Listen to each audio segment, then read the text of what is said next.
आयते भगवतो गतिरित्यवद्यम्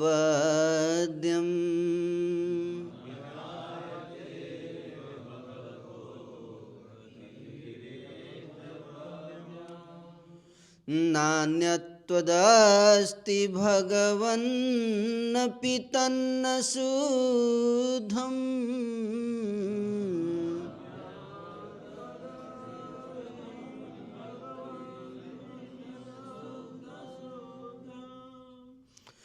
माया गुणव्यतिकराद्य दुरुर्विभासि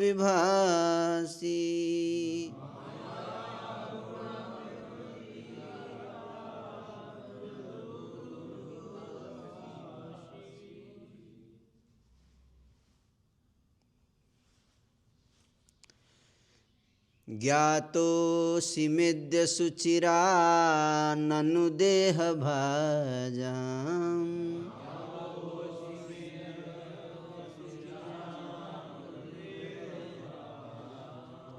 न ज्ञायते भगवतो गतिरित्यवद्यम्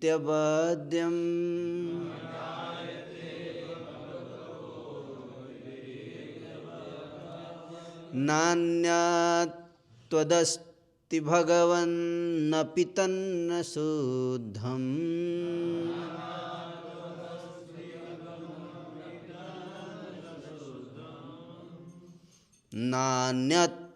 नान्यत्वदस्ति भगवन्नपि तन्न शुद्धम्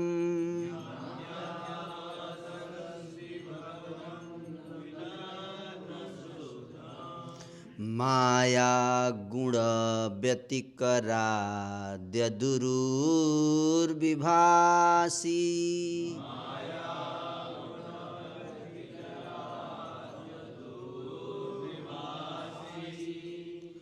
ज्ञातोऽसि मेद्य शुचिराननु देहभाजाम्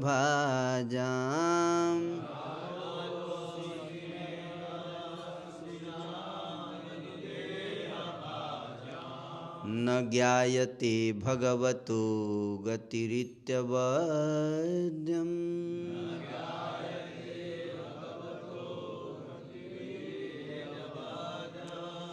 नान्यत्वदस्ति भगवन्नपि तन्न शुद्धम्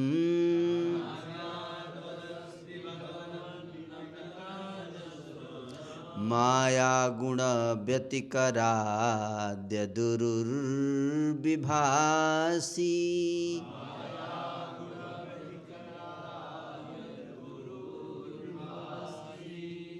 Very well done, well done, well done. Okay, so let's read the word to word meaning. Brahma उवाच, ब्रह्मा ने कहा, ज्ञातः ज्ञात असि आप हो मैं मेरे द्वारा अद्य आज शुचिरात दीर्घ काल के बाद ननु लेकिन देह भाजाम भौतिक देह वाले का न नहीं ज्ञायते ज्ञात है भगवतः श्री भगवान का गति रास्ता इति इस प्रकार अवद्यम महान अपराध न अन्य इसके परे कोई नहीं त्वत् आप अस्ति हैं भगवन हे भगवान अपि यद्यपि हैं तत् जो कुछ हो सके न कभी नहीं शुद्धम परम माया भौतिक शक्ति के गुण व्यतिकरात गुणों के मिश्रण के कारण यत जिसको पुरुष दिव्य विभासी आप हो। अनुवाद और तात्पर्य श्रील प्रभुपाद के द्वारा। श्रील प्रभुपाद की ऐसी भक्ति वेदांत स्वामी श्रील प्रभुपाद की जय। Hari Hari. Ready? Are you ready? चलिए let's hear from Prabhupada. Prabhupada ji क्या कहते हैं?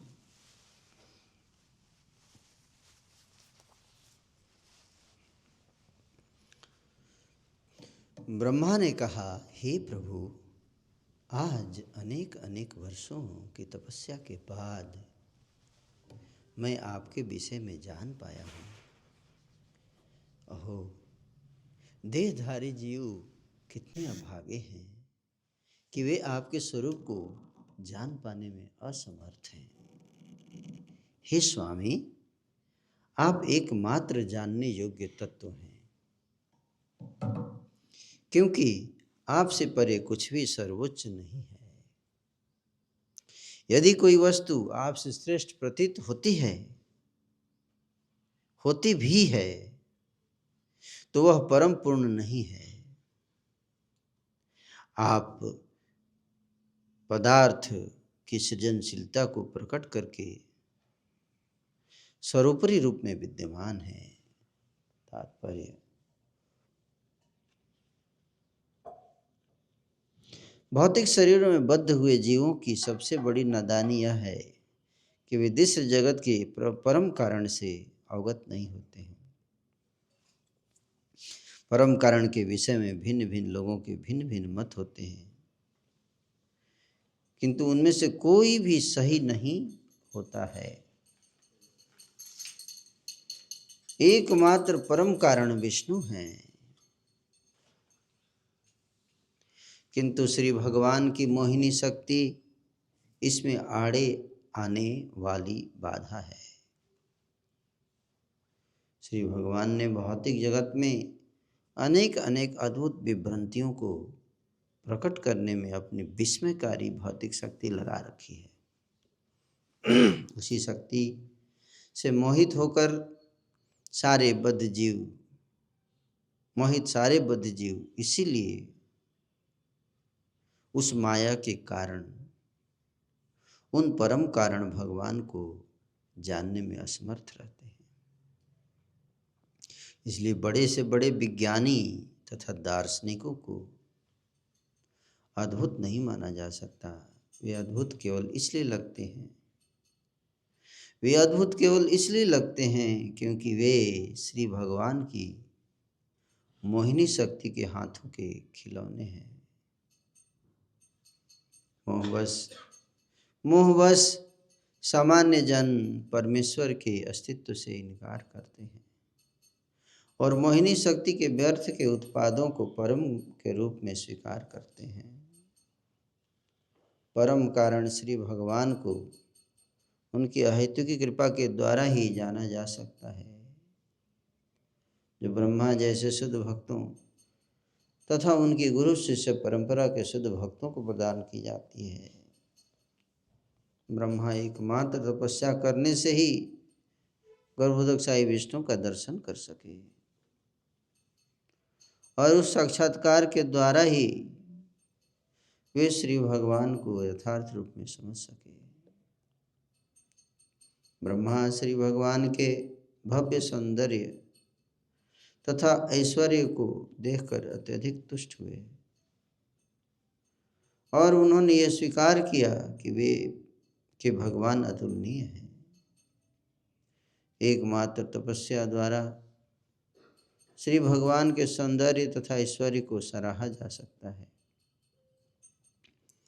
और जब कोई व्यक्ति उस सौंदर्य तथा ऐश्वर्य से अवगत हो जाता है तो वह अन्य किसी वस्तु के द्वारा आकृष्ट नहीं होता। इसकी पुष्टि श्रीमद् भगवद गीता में परम दृष्ट्वा निवर्तते के रूप में हुई है। वे मूर्ख मनुष्य जो श्री भगवान के परम सौंदर्य तथा ऐश्वर्य को खोजने का प्रयास नहीं करते, उन्हें यहाँ पर ब्रह्मा द्वारा धिक्कारा गया है। यह तो अनिवार्य है कि प्रत्येक मनुष्य ऐसे ज्ञान के लिए प्रयत्नशील रहे, और यदि कोई ऐसा नहीं करता तो उसका जीवन व्यर्थ हो जाता है। भौतिक दृष्टि से कोई भी वस्तु जो कि सुंदर तथा ऐश्वर्यमयी है उन जीवों द्वारा भोगी जाती है जो कौओं के समान है। कौवे सदैव फेंके हुए कूड़े से चारा चुगने में लगे रहते हैं, किंतु हंस कौवों से मेल जोल नहीं करते। प्रत्युत वे सुंदर उद्यानों से घिरे कमल के फूलों से युक्त पारदर्शी सरोवरों में आनंद लेते हैं। कौवे तथा हंस दोनों ही जन्म से पक्षी हैं, किंतु उनके स्वभाव एक जैसे नहीं हैं। ॐ अज्ञानतिमिरान्धस्य ज्ञानाञ्जनशलाकया चक्षुरुन्मीलितं येन तस्मै श्रीगुरवे नमः। श्रीचैतन्यमनोभीष्टं स्थापितं येन भूतले स्वयं रूपः कदा मह्यं ददाति स्वपदान्तिकम्। वन्देऽहं श्रीगुरो श्रीयुतपदकमलं श्रीगुरुन् विष्णुवंश श्रीरूपं साग्रजातं सहगणरघुनाथान्वितं तं सजीवम् साद्वैतं सावधूतं परिजनसहितं कृष्णचैतन्यदेवं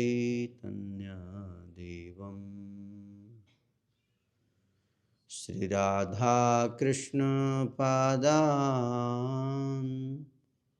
सहगणललिता श्रीविशाखान्वितं स। हे कृष्ण करुणा सिंधु दीनबंधो जगतपते गोपेश गोपिका कांत राधा कांत नमस्तुते। तप्त कांचन गौरांगी राधे वृंदावनेश्वरी वृषभानुसुते देवी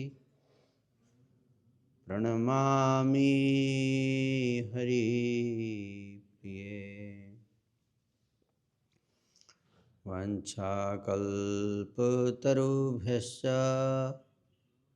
कृपासिन्धुभ्य एव च पतितानां पावनेभ्यो वैष्णवेभ्यो नमो नमः।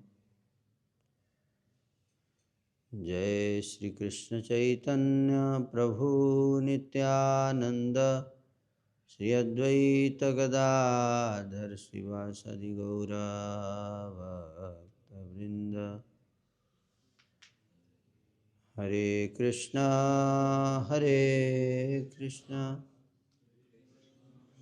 कृष्णा कृष्णा हरे हरे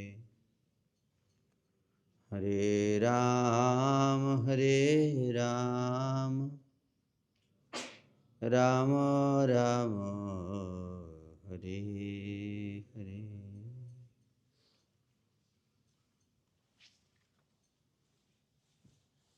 यहाँ पर ब्रह्मा जी भगवान की स्तुति कर रहे हैं। सृष्टि के प्रारंभ होने से पूर्व भगवान से प्रार्थना कर रहे हैं। तो प्रार्थना का कितना महत्व है यहाँ पर बताया गया है।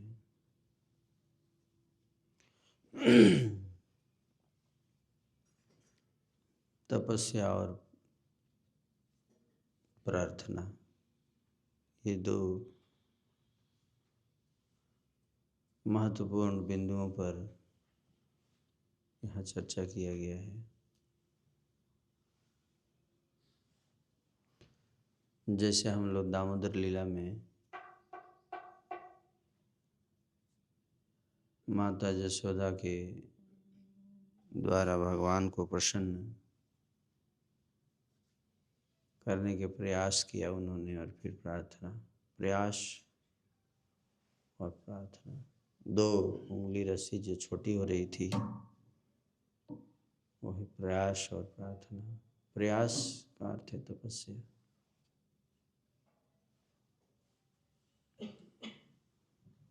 तपस्या का अर्थ है असुविधा।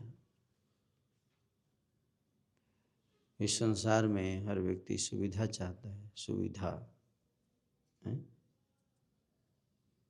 तो कई जगह सुविधा केंद्र है।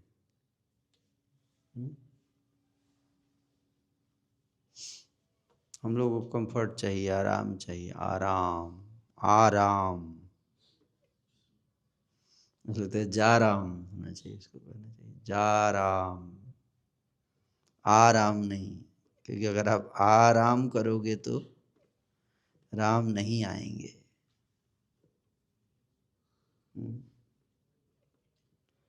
हम गाते ना, मेरी झोपड़ी के भाग आज खुल जाएंगे, राम आएंगे, हैं?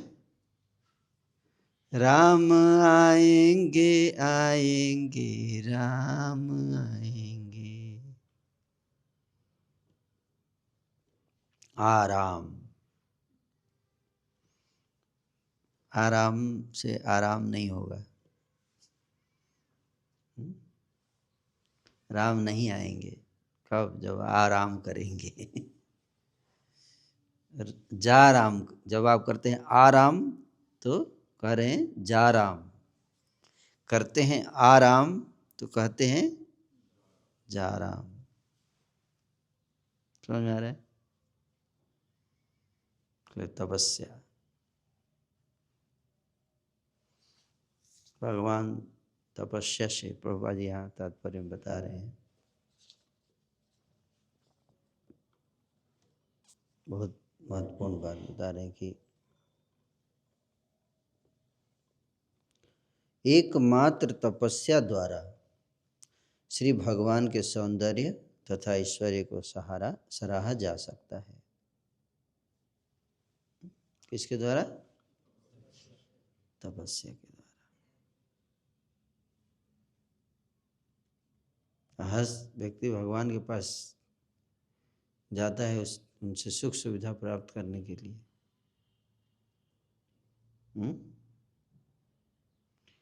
लेकिन तपस्या, इसलिए तपस्या के साथ साथ, तपस्या एक चीज़ है, तपस्या से आपको के साथ साथ भक्ति में तपस्या होनी चाहिए आपको। प्रार्थना और प्रयास, प्रयास मतलब तपस्या, और तपस्या मतलब है असुविधा। तपस्या मतलब असुविधा। तो अगर आपको असुविधा हो रही है, इसका मतलब आप प्रयास कर रहे हैं।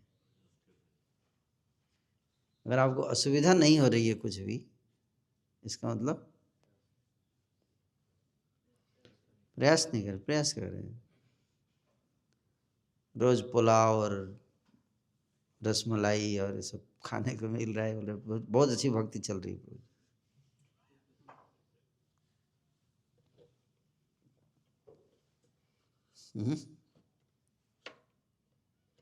तो इस संसार में हर व्यक्ति क्या चाहता है?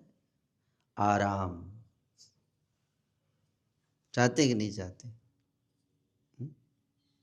तो हल्का सा भी ठंडा लगता है तो हम लोग क्या करते हैं, जैकेट मफलर पूरा एकदम पूरा बांध के रखते हैं। थोड़ी भी असुविधा, ठंडी नहीं लगनी चाहिए, थोड़ी भी नहीं लगनी चाहिए, ऐसा ना। और आँख पे तो नहीं लगा सकते, मजबूरी है, नहीं तो आँख पे भी कुछ बांध लेते हैं। हैं? सही बात है। जैसे प्रभु देखो पूरा एकदम ऐसे फेस उस बांध के पूरा एकदम वो एकदम ठंडी, क्या ठंडी। लेकिन वही पुजारी बाबा हमारे देखो, उनको ठंडी नहीं लगती, उसको भी लगती है। फिर मन ही है, मन से ही ठंडी और सर गर्मी है, और कुछ नहीं है। समझ में आ रहा है? उन्होंने मन में मान लिया कि मुझे पूजा करने जाना है, तो मेरे को करना ही है, हैं? तो उसको नहीं लगेगा ठंडी। ठंडी लग रहा है, लेकिन उसका प्रभाव मन ही है। कड़वा मीठा ये सब मन से, वास्तव में ना कुछ कड़वा है ना मीठा, मन हमको ऐसे दिखाता है।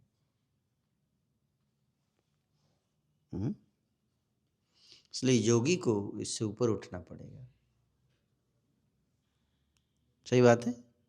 इसलिए भगवान 6ठे अध्याय में बता रहे हैं, है ना? जी, 6ठे अध्याय का पहला श्लोक क्या है? अनाश्रितम कर्म फल। कर्म करो, लेकिन कर्म का जो फल है उस पर आश्रित मत रहो, उस पर डिपेंड मत रहो।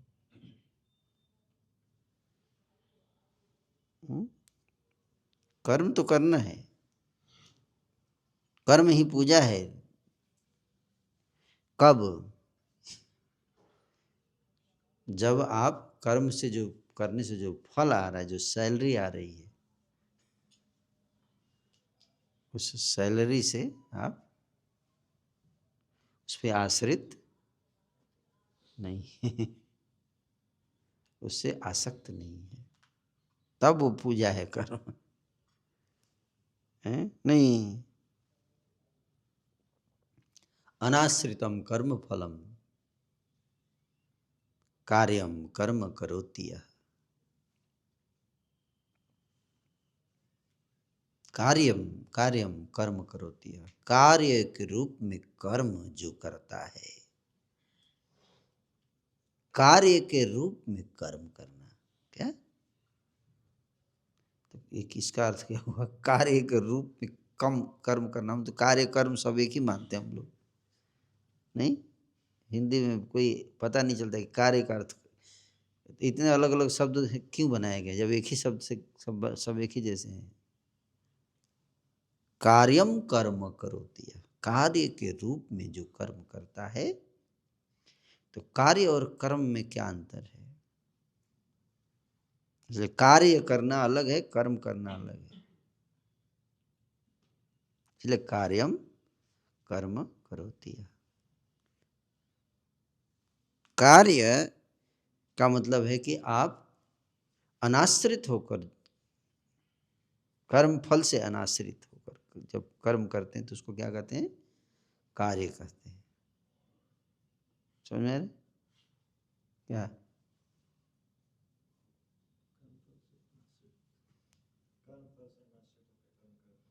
उसको कार्य कहते हैं,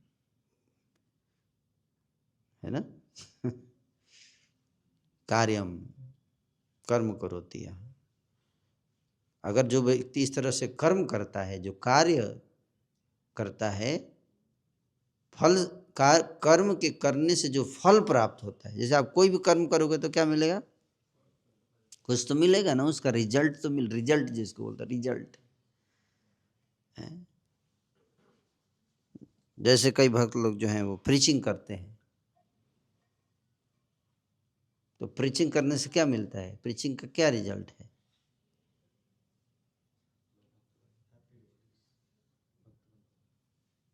हैं? अनादि के सब प्रभु प्रीचिंग करते, बताइए।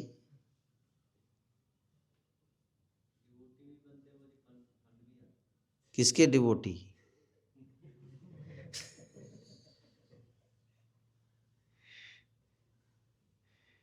पहला है कि आप प्रीचिंग करोगे तो आपके पास भक्त बनेंगे, हैं?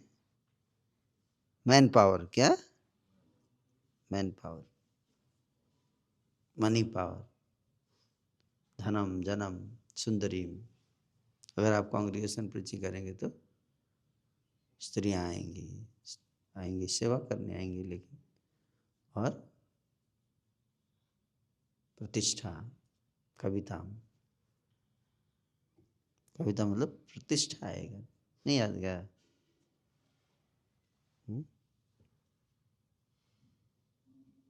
अहंकार, प्रतिष्ठा लगे, मैंने ये किया है, देखो ये लोग मेरे मेरे बच्चे हैं। बाकी विवाह नहीं हुआ है ब्रह्मचारी का,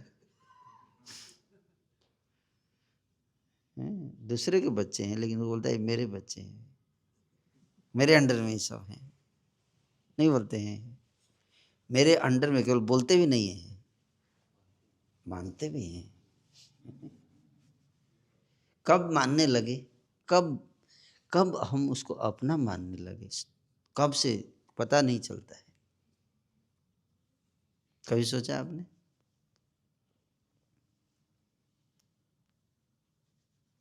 ये सूक्ष्म चीज है, सटल। आपने कर्म किया, वो आपका नहीं है। आपने ना उसको जन्म दिया, आपने ना उसको पाल पोस कर बड़ा किया। ईश्वर नो, आपने क्या किया? आपने उसको बोला कि come here and will become happy, chant and be happy. Promise किया आपने, वो आया, आपने उसको फिलॉसफी बताया, और बताने के दौरान जो है वो आप कब मानने लगे कि ये मेरा है, ये पता भी नहीं चला। ईश्वर नो,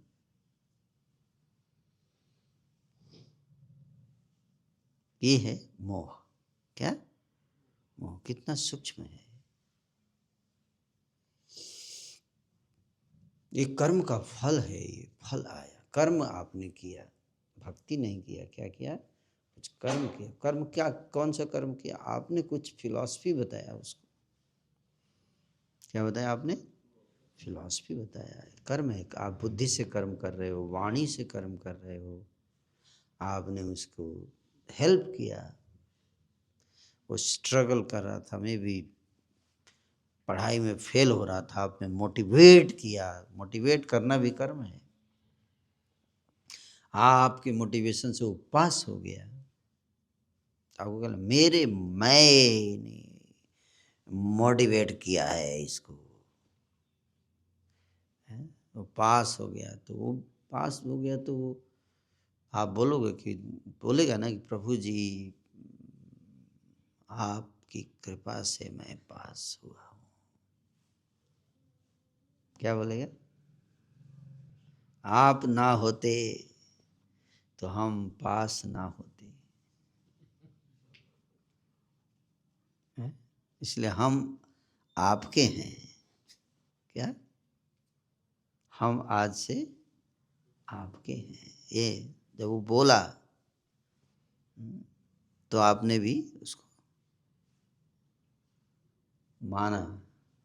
मानते हैं, यहाँ से मानना शुरू हुआ है। आपने भी मानने लगे कि हाँ तुम मेरे हो, हम बने, तुम बने एक दूसरे के लिए।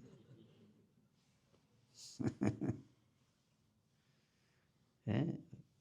कोई कोई बंधन नहीं है, कोई हम एक दूसरे को जानते नहीं है, एक दूसरे के जीवन में कोई योगदान देखा जाए तो बचपन से नहीं है, लेकिन अचानक आए, कुछ दिन मिले, हम एक दूसरे को अपना मानने लगे, तो कार्य फल जो भी मिलता है हम उससे आसक्त हो जाते हैं। क्यों? क्योंकि उससे हमारे कुछ इंद्रिय का तृप्ति होता है। क्या होता है? इंद्रिय तृप्ति होता है। आत्मेंद्रिय प्रीति तार कहे काम। आत्मेंद्रिय प्रीति तार कहे काम। कृष्णेंद्रिय प्रीति धरे प्रेम नाम। जो भी फल आया, जो भी रिजल्ट आया, जो भी परिश्रम से आपने अर्जित किया, उसका आप जो कर्म कर रहे हैं, कार्य कर रहे हैं या कर्म कर रहे हैं, वो अपने लिए कर रहे हैं या कृष्ण के लिए कर रहे हैं, ये पॉइंट है। कृष्ण के सुख के लिए कर रहे हैं या अपने संतुष्टि के लिए कर रहे हैं? तो जो कैसे पता चलेगा? तो जो कर्म आपने किया, जो भक्ति किया, जो प्रयास किया आपने, जो भी प्रयास किया, प्रयास से जो फल मिला उसका क्या कर रहे हैं, उससे पता चलता है कि आप किसके लिए कर रहे हैं। समझ में? क्लियर?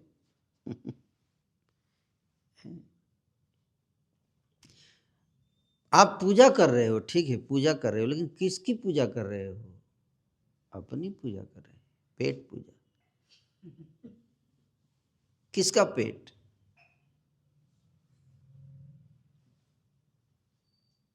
किसका पेट? कृष्ण के पेट पे घुमा रहे हैं, लेकिन लक्ष्य क्या है? ध्यान किधर है? अपने पेट पर। दुनिया क्या सोच रही है? जो देख रहे हैं आपको आरती करते, वो क्या सोच रहे हैं? क्या भक्त है यार! समझ में आ रहा है? इतना सूक्ष्म है, किसी को कोई आपको लिंक ऐसे नहीं दिखाएगी, आप बाहर से दिखाई नहीं दे, सटल है सारा। क्या है? सूक्ष्म स्तर पर सारी चीजें चल रही हैं, सूक्ष्म स्तर पे, इसलिए पकड़ना बहुत कठिन है। दूसरे क्या पकड़ेंगे? हम खुद को, हमको पता नहीं चलता हम किसके लिए कर रहे हैं। हमको खुद पता नहीं चलता हम कब कब क्या बोल रहे हैं, किसके कर्म जो भी कर रहे हैं किसके लिए कर रहे हैं। इसलिए हम कर्म वही कर रहे हैं, भक्ति ही कर रहे हैं, लेकिन किसके लिए कर रहे हैं? अपने लिए कर रहे हैं, अपने सुख के लिए, अपने संतुष्टि के लिए कर रहे हैं।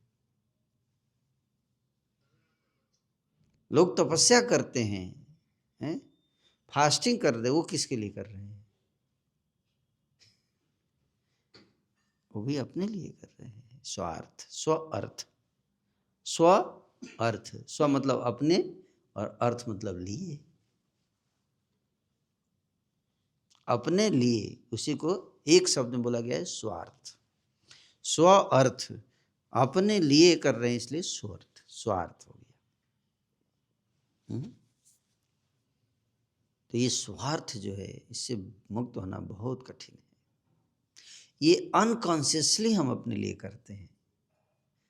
हमको लगेगा कि हम दूसरे के लिए कर रहे हैं, लेकिन एक्चुअली जब आप गहराई में जाएंगे तो पता चलेगा कि किसके लिए कर रहे थे? अपने लिए कर रहे थे। क्योंकि कृष्ण के लिए करना बहुत कठिन है, यही बता रहे हैं यहाँ इस तात्पर्य में ब्रह्मा जी क्या करें।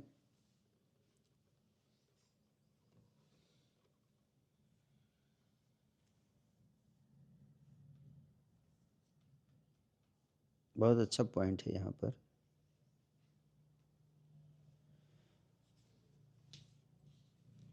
कि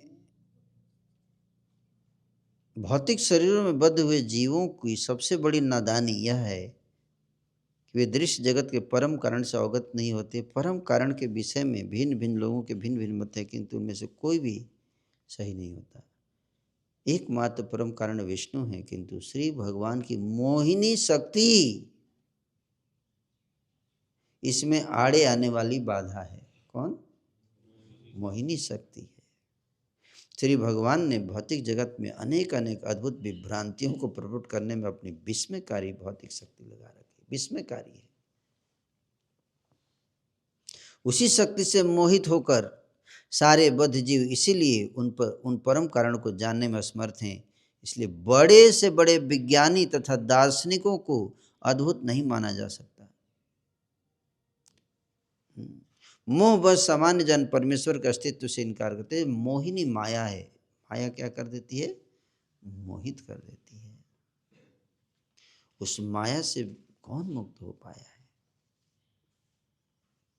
ये तो माया है ना? और माया से मुक्त होना बहुत कठिन है। इसलिए सूक्ष्म रूप से हम लोग न चाहते हुए भी अपने लिए कर्म करते हैं। ये सूक्ष्म है, स्वभाव जिसको बोलते हैं। क्या स्वभाव? वो स्वभाव है। स्वभाव को आप बदल नहीं सकते जब तक भगवान की कृपा ना हो। अपने सुख का चिंतन करना यह हमारा स्वभाव है।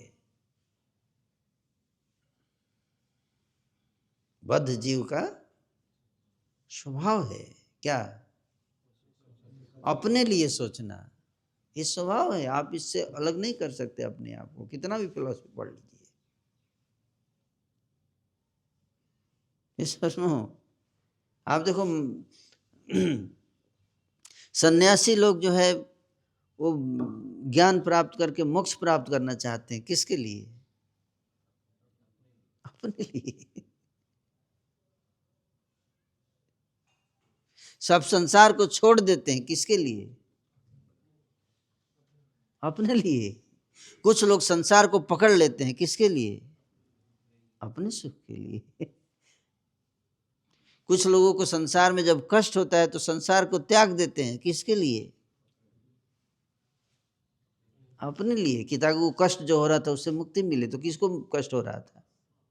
अपने को हो रहा था, उससे मुक्त होना चाहिए, इसे छोड़ दिए। तो अपने सुख के लिए छोड़े ना, ऐसा नो। कुछ लोगों को सुख हो रहा था तो भी छोड़ दिए संसार। किसके लिए? अपने लिए।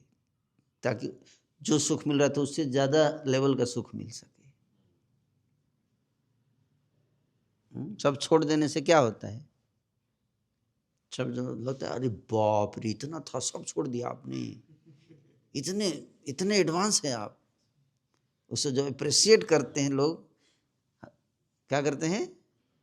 अप्रिशिएट करते हैं आपको। अरे बाप रे प्रभु जी कितने बड़े बैरागी हैं। तो उसको सुन के सुख मिलता है। वैसे तो कोई अप्रिशिएट करता नहीं संसार में, सब जलते रहते हैं एक दूसरे से। ऐसा ना। इसलिए संसार में आपके पास बहुत पैसा रुपया है तो बहुत सुख सुविधा है, लेकिन एक सुख नहीं है उसमें। कोई आपको अप्रिशिएट नहीं करेगा, लोग जलेंगे। इसीलिए आप इतने फ्रस्ट्रेट हो जाओगे। इतना पैसा करने के बाद भी कोई, यार सब जलते हैं, सब मेरे खिलाफ साजिश करते रहते हैं। इतना पैसा रख के हमने सोचा पैसा आएगा तो सब प्रेम करेंगे मेरे से, लेकिन लोग प्रेम के बदले क्या करने लगे?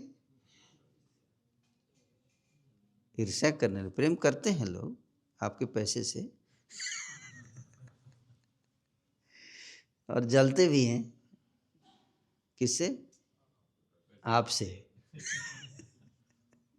आपसे जलते हैं और आपके पैसे से प्रेम करते हैं। किसी की सुंदर पत्नी होती है तो सुंदर पत्नी को लोग प्रेम करते हैं, और उस व्यक्ति जिसकी होती है उससे जलते हैं। सिंपल बात है ये। सुनो, चाहते ये हट जाए तो हम इसलिए नहीं बोलते कि प्रेमी और पत्नी ने मिलकर की पति की हत्या। हटा दिया उसको, वो बाधा था।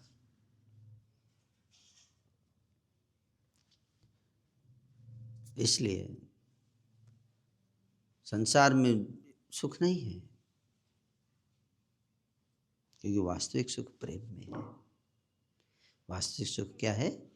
प्रेम। और प्रेम जो है असंभव है इस संसार में।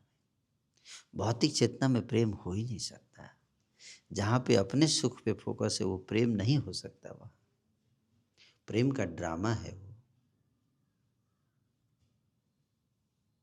समझ में आ रहा है? और सुख प्रेम में है। सुख प्रेम में है। और प्रेम जहाँ सुख की कामना है वहाँ प्रेम है ही नहीं। समझ में आ रहा है? क्या? सुख और प्रेम दोनों एक साथ नहीं रह सकते। क्योंकि जैसे ही आपको अपने सुख के लिए आप कुछ कर रहे हो, मैं आपसे प्रेम करता हूं, किसके लिए? अपने सुख के लिए। प्रेम हो ही नहीं है, वो तो स्वार्थ हो गया। ऐसा और नो। और अपने सुख के लिए अगर कुछ करेंगे तो उसमें सुख मिलेगा नहीं। वो प्रेम प्रेम नहीं है, और जब प्रेम जहाँ नहीं है वहाँ सुख नहीं है। तो इसलिए दोनों एक साथ नहीं रह सकते। अपने सुख की कामना और प्रेम, सुख प्रेम में है, प्रेम करो तो क्या मिलेगा? सुख मिलेगा, आत्मा का आनंद है उसमें। इसलिए इसमें बताया गया है कि जो माया जो शक्ति है वो हमको सुख का मतलब सोचते कि जब मेरे अनुसार चीजें हो, मेरे को खुशी मिले तो सुख है। सुख की परिभाषा इस आत्म इंद्रिय प्रीति तार कहे सुख काम, लेकिन सुख की परिभाषा को बदलना है। क्या? कृष्णेंद्रिय प्रीति, कृष्ण को प्रसन्न करना है। क्या है? कृष्ण को प्रसन्न करना, अपने को प्रसन्न करना नहीं। इसको लक्ष्य बना लीजिए। मैं अपने पे कष्ट उठा के भी कृष्ण को प्रसन्न करना है, मुझे और कुछ नहीं चाहिए। न नाक पृष्ठम न च पारमष्ठ्यम, मुझे ब्रह्मलोक का राज्य नहीं चाहिए, स्वर्गलोक का राज्य नहीं चाहिए, मुझे ये नहीं चाहिए, बहुत नहीं चाहिए सब। प्रभु तव पद जुगे मोर निवेदन,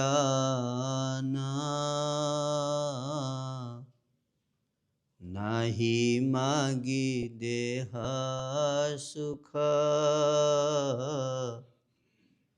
विद्या धन जान,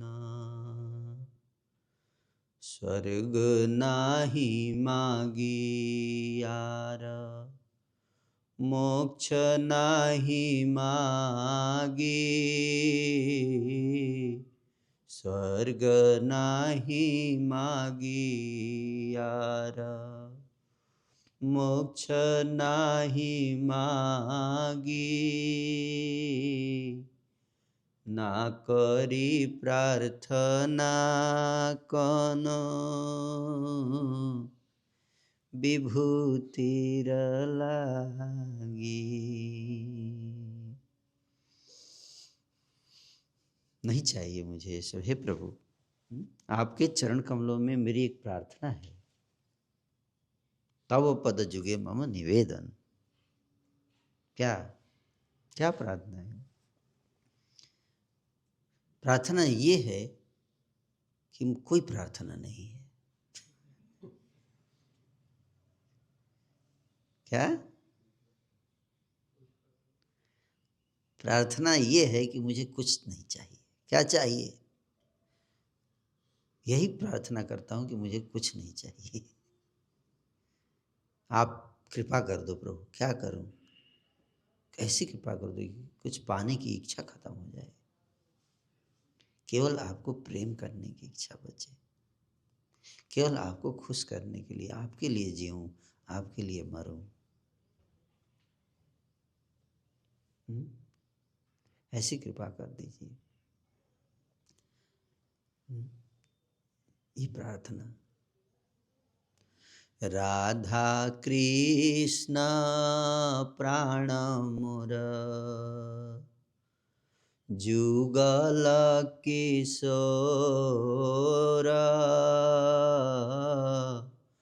राधा कृष्ण प्राण मोर, जुगल किशोर, जीवने मरणे गति, आर नहीं मोरा। ये मेरे प्राण राधा कृष्ण मेरे प्राण हैं, जुगल किशोर, और मेरा कोई और जीवन में कुछ नहीं प्राप्त करना है। यही प्रार्थना है। मुकुंद मुधना प्रणिपत्य जाचे, भवन्तमेकान्तमियन्तमर्थम् अविस्मृति त्वच्चरणारविन्दे भवे भवे मेस्तु भवत्प्रसादात्। हे मुकुंद, हैं आपके चरणों में अपने शीश को झुकाकर आपसे प्रभु मैं केवल इतनी सी प्रार्थना करता हूँ, केवल एक ही प्रार्थना करता हूँ कि मैं आपको कभी भूलूं नहीं। हे नाथ, मैं आपको कभी ना भूलूं, अविस्मृति आपके चरण कमलों को कभी ना भूलूं मैं। अविस्मृति त्वत् चरणारविंदे,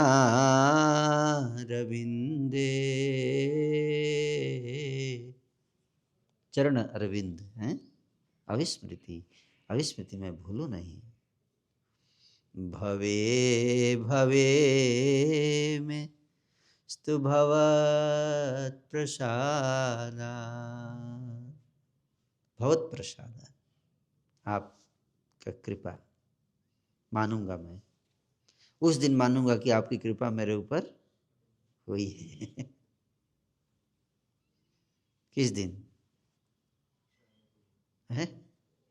जब मैं आपके चरण को एक क्षण के लिए मैं ना भूलूं।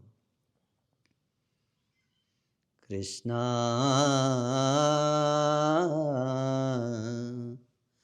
कृष्णा कृष्णा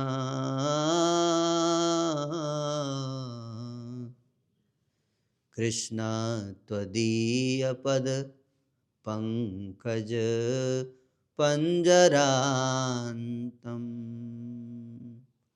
अद्यैव मे विशतु मानस राजहंसम् प्राण प्रयाण समये कफवात पित्तै कंठावरोधन विधौ स्मरणं कुतस्ते। हे कृष्ण, त्वदीय पद पंकज, आपके चरण कमल, उसमें अपने मेरे मन रूपी हंस को उसी में लिपटा लीजिए। मानस राजहंस, मेरा मन सदैव आपके ख्यालों में डूबा रहे, उसके अपने ख्यालों में नहीं। एक सामान्य व्यक्ति का मन सदैव अपने ख्यालों में डूबा रहता है। ये सब अपने चिंतन में, अपने सुख के, अपने सुविधा के लिए सोचता रहता है मन। ये सब, लेकिन मेरा मन को ऐसा कृपा कर दीजिए, आपकी कृपा से ये संभव हो सकता है। मेरे प्रयास से केवल नहीं होगा ये, मेरा प्रयास तो है, लेकिन जब तक आप कृपा नहीं करोगे ये प्रयास सफल नहीं होगा। मैं प्रयास तो कर रहा हूँ, प्रयास कर रहा हूँ, जितनी क्षमता है उतना प्रयास कर रहा हूँ, लेकिन प्रयास से नहीं होगा, ये भी पता है। जब तक आप कृपा नहीं करोगे तब तक नहीं होगा। इसलिए मैं आपसे प्रार्थना करता हूँ।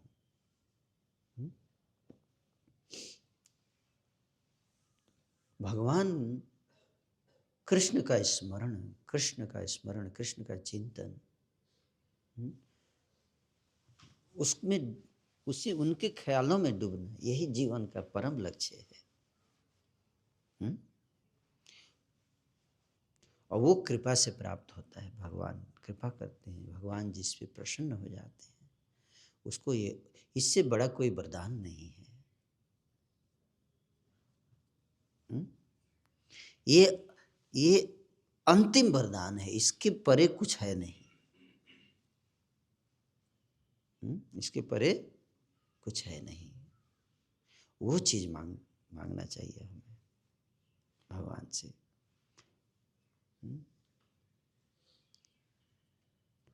और जब वो मिल जाएगा तो उसमें सब कुछ है, अलग से कुछ पाने की और कुछ बचेगा नहीं। क्योंकि जो नहीं है, हमारे जिस चीज़ की हमें कमी महसूस होती है कि जीवन में ये नहीं है, वो नहीं, वो कमियां, सारी कमियां भगवान ने ही बनाई है। कमियां कुछ नहीं, कमियां लक्षण है। जब हमें अपने जीवन में किसी अपूर्णता का एहसास होता है तो अपूर्णता का एहसास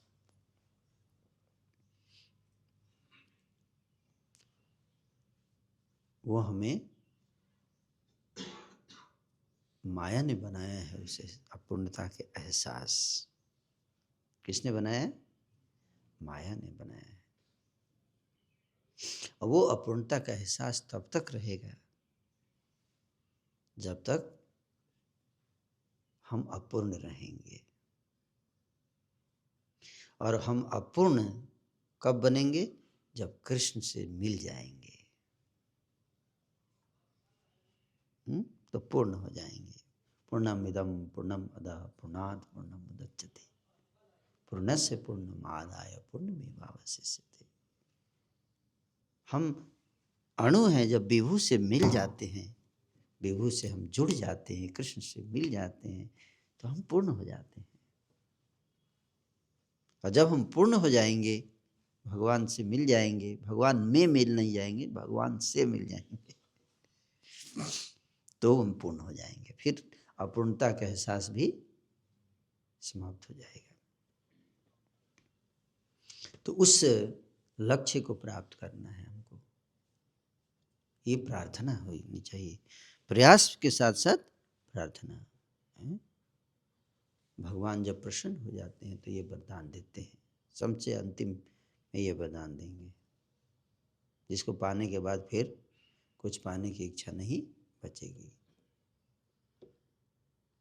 मैं ये बता रहा था कि स्वसुख की जो लालसा है कि अनाश्रितम कर्म फलम, इसलिए बोले दान दे दो, कमा के दे दो, बांट दे दो मैंने मेहनत की, आप सब लोग लूट रहे हो मेरा पैसा। दान दे कौन देगा? लेकिन लोग दान देते हैं तो मंदिर में आएंगे तो बोलेंगे हम आपको 250 रुपये का लड्डू चढ़ाएंगे, लेकिन उससे रिटर्न कितना मिलेगा इन्वेस्टमेंट पे? कुछ मन्नत उन्नत पूरा होगा? मनसा पूर्ण हनुमान जी।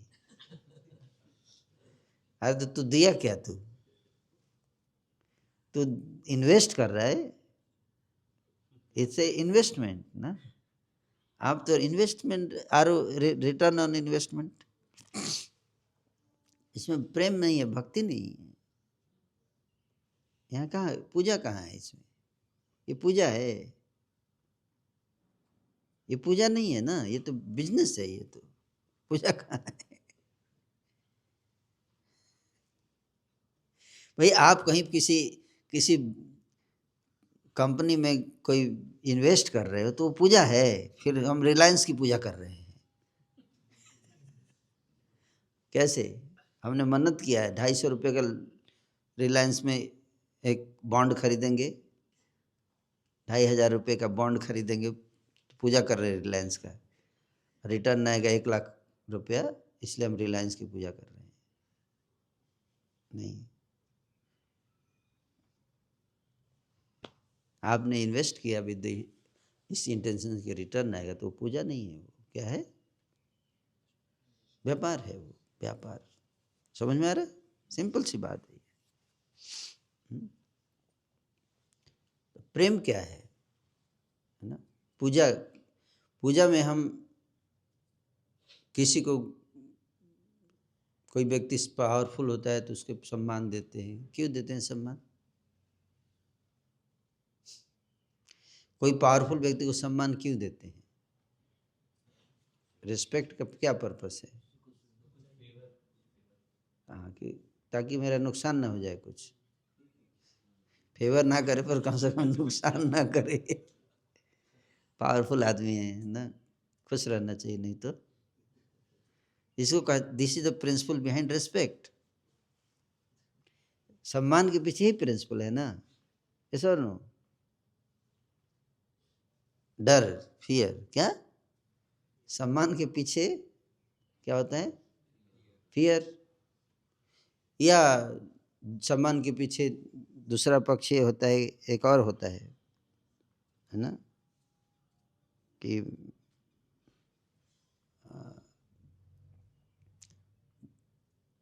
जिसको बोलते हैं सम्मान करो, ये बहुत बड़े आदमी है ना। कहते हैं ना, कहाँ राजा भोज, कहाँ गंगू तेली, अरे इनके पास इतना है ना, तो इनके पास बहुत चीज़, बहुत है सम्मान, इसके लिए इनके पास बहुत है ना? तो सम्मान करेंगे तो हो सकता है कि हमको भी कुछ मिल जाए, इनसे जोड़ने से, है ना, हमारा भी लाभ हो सकता है। इसलिए फोटो जोड़ने से उनसे कुछ मिले ना मिले, उनका फोटो भी उनके साथ मिल जाए एक, है। जैसे योगी जी आ गए और कई लोग फोटो वोटो खिंचा के रखते हैं, और कहीं पे जाएंगे और कोई टॉल पे या कहीं पे पुलिस वाला रोक दिया तो ऐसे फोटो देखो, वो फोटो काफी अच्छा, मतलब योगी जी हमारे अपने आदमी हैं वो, बोले योगी जी जानते भी ना, पुलिस वाला डर जाता है ना। नहीं, अरे जय, जाने दो इनको, जाने दो, हटो, जय जय जय जय सर, सर जाइए, आप जाइए आगे।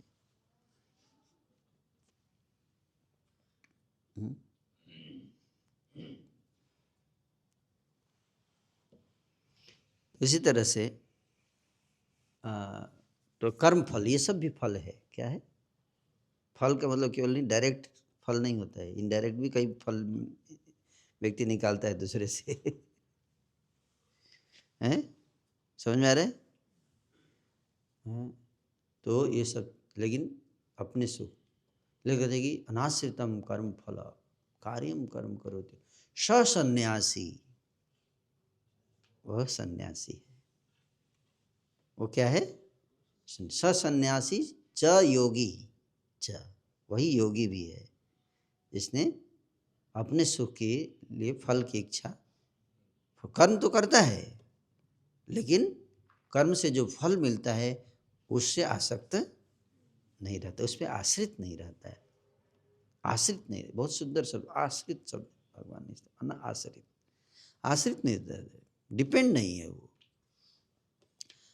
हाँ मिलेगा तो खा लेगा, लेकिन ऐसा नहीं कि नहीं भी मिला। मान लीजिए हमने हमने कलेक्शन किया 10,000 रुपया,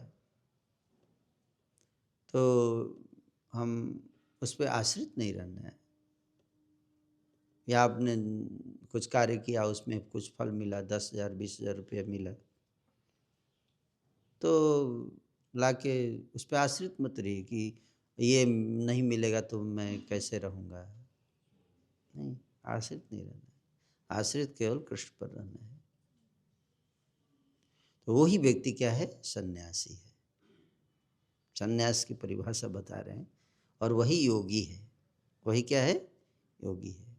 न निराग्रीर न चाक्रिय, निराग्निर, निराग्निर, निह अग्नि है, न च अक्रिय, वो नहीं जो कुकिंग नहीं करता है, केवल कुकिंग नहीं करता। अग्नि मतलब अग्नि नहीं जलाता है, अग्नि जलाने का मतलब कुकिंग करना। तो सन्यासी लोग, योगी लोग कुकिंग नहीं करते हैं, इसलिए उनको, क्यों? क्योंकि वो जंगल में जो भी मिल जाता है उसी को खा पी के, कंदमूल फल। हम लोग तो नहीं कर सकते ऐसा लेकिन योगी सन्यासी। और न च अक्रिय, अक्रिय मतलब कुछ नहीं करना, अक्रिय, अक्रियता, सक्रिय और अक्रिय में सक्रिय और अक्रिय, अक्रिय मतलब नौकरी छोड़ देना। तो इससे आप सन्यासी नहीं बनेंगे। सन्यासी बनिए कि कर्म करिए, जॉब करिए, लेकिन उसके फल से आसक्त, तो वो हो गया सन्यासी। तो फल को क्या करेंगे फिर? जॉब करके जो सैलरी है क्या करेंगे? भगवान की सेवा में लगाएंगे और क्या करेंगे? भगवान की सेवा में। इसलिए जो लोग हमको दान देते हैं, जैसे किसी ने हमको 5,000 रुपये दान दिया है, कई प्रीचर हैं मंदिर के भक्त हैं, दान लेने जाते हैं, तो कई लोग 5,000 दान या 10,000 दे देते हैं, तो वो तो सन्यासी हो गए क्योंकि उन्होंने दान दिया। अब आप उसको लेकर क्या किए?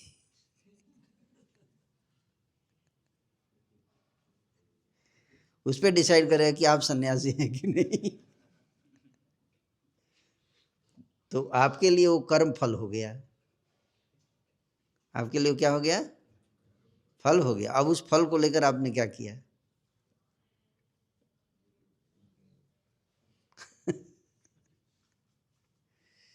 तो भगवान जो है, तो करेंसी एक माध्यम है, एक व्यक्ति से दूसरे व्यक्ति की जाता है। एक व्यक्ति का टेस्ट हो गया कि उसको मिला सैलरी, तो उसने क्या किया उसका, तो उसने दे दिया, इसका मतलब वो पास हो गया संन्यास टेस्ट में। अब जिसके पास आया दान, अब उसको टेस्ट कर रहे हैं भगवान उसी करेंसी से, उसका संन्यास टेस्ट। फिर वो अकाउंटेंट के पास आ गया टेबल में, अब अकाउंटेंट का संन्यास टेस्ट। वो गड़बड़ कर सकता है ना अकाउंटेंट, पैसा का हेरा फेरी, उसको तो पता रहता है कि कैसे किधर गड़बड़ करना है, और दिखा भी देगा पूरा, सब बढ़िया से नीट एंड क्लीन करके डाटा बना भी देगा, पता नहीं कैसे बना देगा। यस, लेकिन भगवान, उसको लग रहा है कि मेरे को पैसा मिल गया, मैंने चुरा लिया, लेकिन भगवान तो सब देख रहे हैं, वो टेस्ट ले रहे हैं, पैसा डालकर क्या करते हैं, सबका चेक कर रहे हैं किसका क्या है, देख रहे हैं भगवान। दैट्स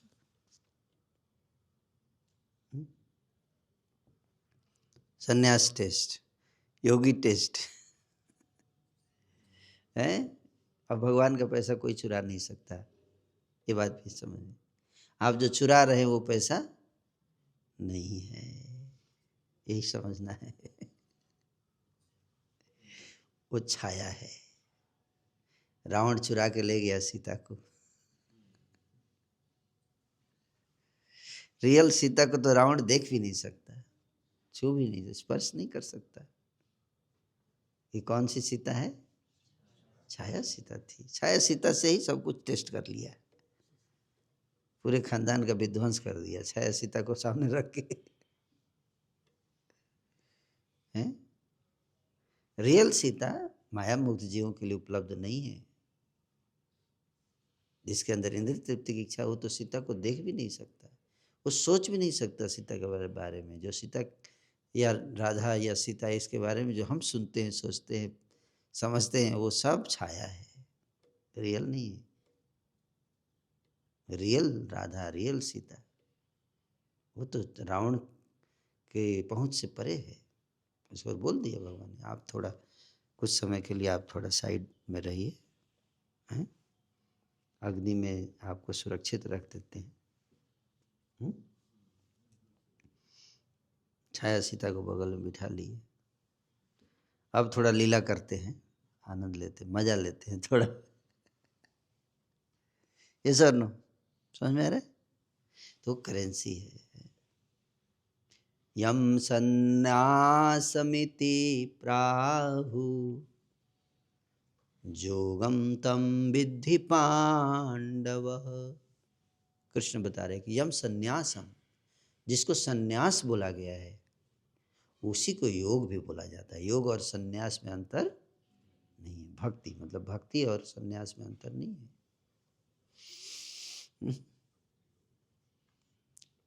न ही असन्यस्त संकल्प जोगी भवति कश्चन। क्योंकि कोई योगी है, मतलब मैं सन्यासी नहीं हूं, मैं गृहस्थ हूं, लेकिन मैं भक्त हूं, है ना। मैं कर्म योगी हूं, नहीं बोलते लोग, कर्म योगी हूं। मैं सन्यासी नहीं हूं, मैं कर्म योगी हूं। लेकिन भगवान कहते हैं कि आप कर्मयोगी नहीं बन सकते जब तक आप सन्यासी नहीं बनेंगे। समझ में आ रहा है? नहीं असन्यस्त संकल्प, संकल्प मतलब संकल्प मतलब भोगने की इच्छा। क्या?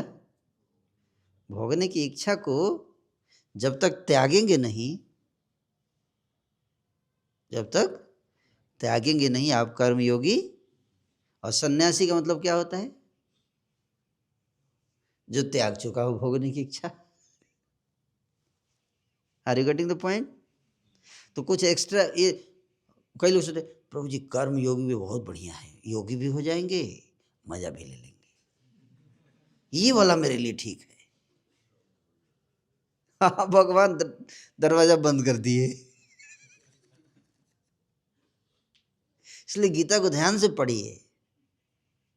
भगवान दरवाजा बंद कर दिए ना, बोले न ही असन्यास्त संकल्प जोगी भवति कर्म कश्चन। योगी नहीं बन सकते जब तक भोगने की इच्छा नहीं त्यागोगे। कर्म योगी कोई योगी नहीं बनोगे, तुम भोगी हो, कर्म भोगी हो, कर्म योगी नहीं। कह लो मैं कर्म करता हूं इसलिए मैं कर्म योगी हूं। आप लोग सब छोड़ चुके हो हैं, आप भक्ति योगी हैं लेकिन हम कर्म योगी हैं। अच्छा क्या क्या योग किए हैं आप बताइए? नहीं, कर्म योग क्या है समझना है। जोगी भवति कश्चन आरुरुक्षयो मुनिर्योगम कर्म कारणम उच्यते योगारूढ़स्य तस्यैव समः कारणम उच्यते। भगवान कहते आरुरुक्षे, दो तरह के योगी हैं। कितने तरह के? दो तरह के, एक योगारुरुक्षु और एक योगारूढ़। क्या? योग आरुरुक्षो, आरुरुक्षो मुनिर, आरुरुक्षो मुनिर योगम। जो आरुरुक्षु है, आरुरुक्षु उसके लिए कर्म कारणम उच्यते, उसको कर्म करना पड़ता है। क्या? वो कर्म करते हुए योग करना चाहिए उसको। जो आरुरुक्षु है, आरुरुक्षु नियोफाइट्स। क्या? नियोफाइट्स, जो नियोफाइट्स होते हैं, नियोफाइट्स मतलब जानते? क्या? नव दीक्षित, नोविस, नौ सीखिए। क्या? नौ सीखिए, नौ सीखिए, योग के मार्ग में कभी क्या है, नौ सीखिए हैं, उनको आरुरुक्षु बोला गया। आरुरुक्षु भी नए नए जुड़े हैं। नौ सीखिए, उनके लिए कर्म कारणम उच्यते, उनको कर्म के द्वारा, उनको कर्म नहीं छोड़ना चाहिए। उनको संस्तुति किया है, तो उनको रिकमेंड किया है, उनको बताया जाता है कि तुम कर्म मत छोड़ो, कर्म करते हुए योग में लगो। कर्म प्रधान उसको रखा जाता है। लेकिन जो योगारूढ़स्य, योग आरूढ़ हो चुके हैं, जो एडवांस हो चुके हैं योग में, क्या हो चुके हैं? एडवांस, उच्च अवस्था को प्राप्त कर चुके हैं, उनके लिए समः कारणम उच्यते। वो कर्म को छोड़कर सम सम सम मतलब मन, मन में कर्म करते हैं। मन को भगवान के चिंतन में लगा कर रखते हैं। वो ध्यान में, ध्यान सम तो ध्यान, मन। क्यों उनको कर्म क्यों बोला गया है और इसके लिए ध्यान क्यों बोला गया? क्योंकि उसका मन अभी नियंत्रित नहीं है। इसलिए अगर उसको बोल दिया कि तुम सब छोड़ के अकेले में बैठ के माला करो, तो स्मार्टफोन लेके बैठेगा। अब माला करने के नाम पे क्या करेगा? स्मार्टफोन देखेगा। और अचानक से एक वीडियो आएगा, मुसलमान ने अटैक कर दिया हिंदुओं पर, वो शेयर भी करेगा व्हाट्सएप पर दूसरों को, ये बहुत चिंता की बात है। वो माला नहीं कर रहा है, भगवान पे ध्यान नहीं है उसका। भगवान में जिसका ध्यान लग गया उसको क्या है सब की चिंता, ये तो एक्शन रिएक्शन है मटेरियल वर्ल्ड का।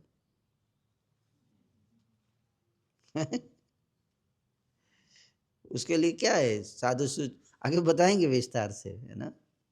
उसके लिए सुहृद मित्रारी उदासीन मध्यस्थ देश बंधुसु साधुसु चपि पापी समबुद्धि विशिष्यते, समबुद्धि हो जाता है उसके लिए, तो उसको सब समान बुद्धि हो गया। वो देख पाता है कि ये सब भगवान की शक्तियां कार्य कर रही हैं, है ना। भगवान की शक्तियां जो हैं वो लड़ रही हैं माया शक्ति के द्वारा, एक शत्रु मानता है एक मित्र मानता है, वो दोनों आपस में, वो दर्शक बन जाता है, दृष्टा बन गया, उस पर रिएक्शन नहीं होता है उसका, वो दृष्टा हो गया। 5,000 लोग मारे गए, दृष्टा हो गया है। देख रहा है कोई नहीं मारा गया, न हन्यते हन्य माने शरीर, उस अवस्था को उसको लोग बोलते हैं निर्मोही हो गया है। निर्मोही से कोई फर्क नहीं पड़ता, कुछ भी न्यूज सुनाते हैं, इसलिए लोग बोलते हैं इसलिए लोग कैसा लोग है, इसको कोई फर्क नहीं पड़ता।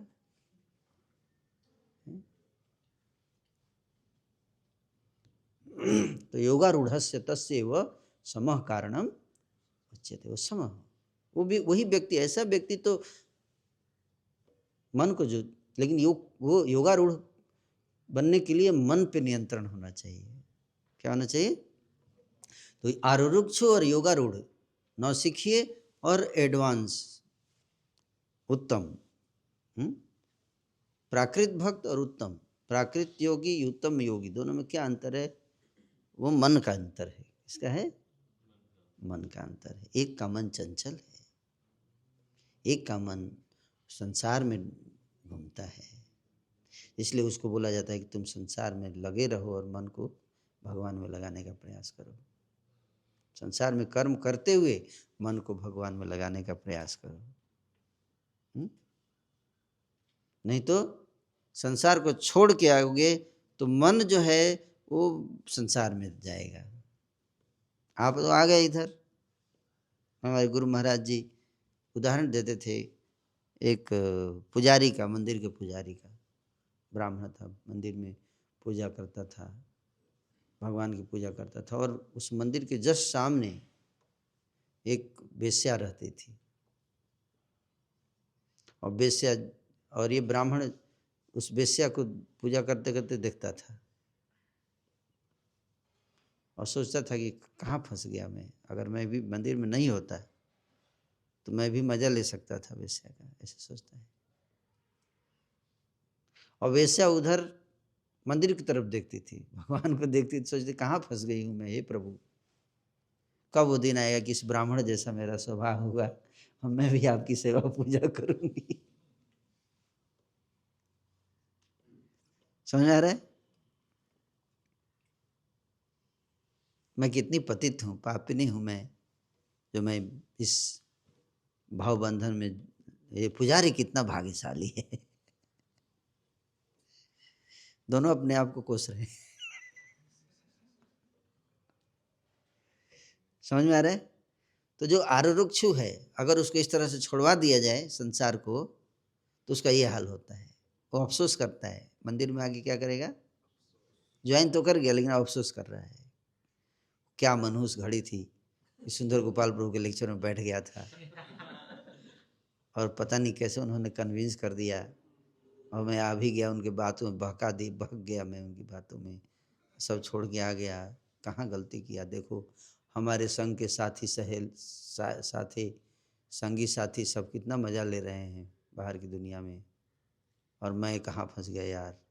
इतना पढ़ा लिखा था, कितना पैसा कमा चुका होता अब तक, है ना। अफसोस करता है। इसका लोग आरूढ़ था, हमने इसको क्या कर दिया, योगारूढ़ लेवल पे लेके आ गए।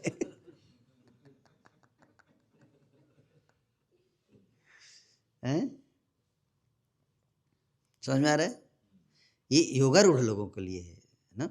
इसलिए हैं, ये जो वस्त्र चेंज करते हैं, जो वेश धारण करते हैं हम लोग, लाल कपड़ा, ये किसके, ये निशानी है किसका? योगारूढ़ का निशानी है। कोई प्रभु जी हमारा भी सेफ्रॉन हो जाएगा क्या? प्रभु जी हमको 1 साल तो हो गया ज्वाइन किए हुए, 1 साल में तो हो जाना चाहिए ना सेफ्रॉन। कितने टाइम?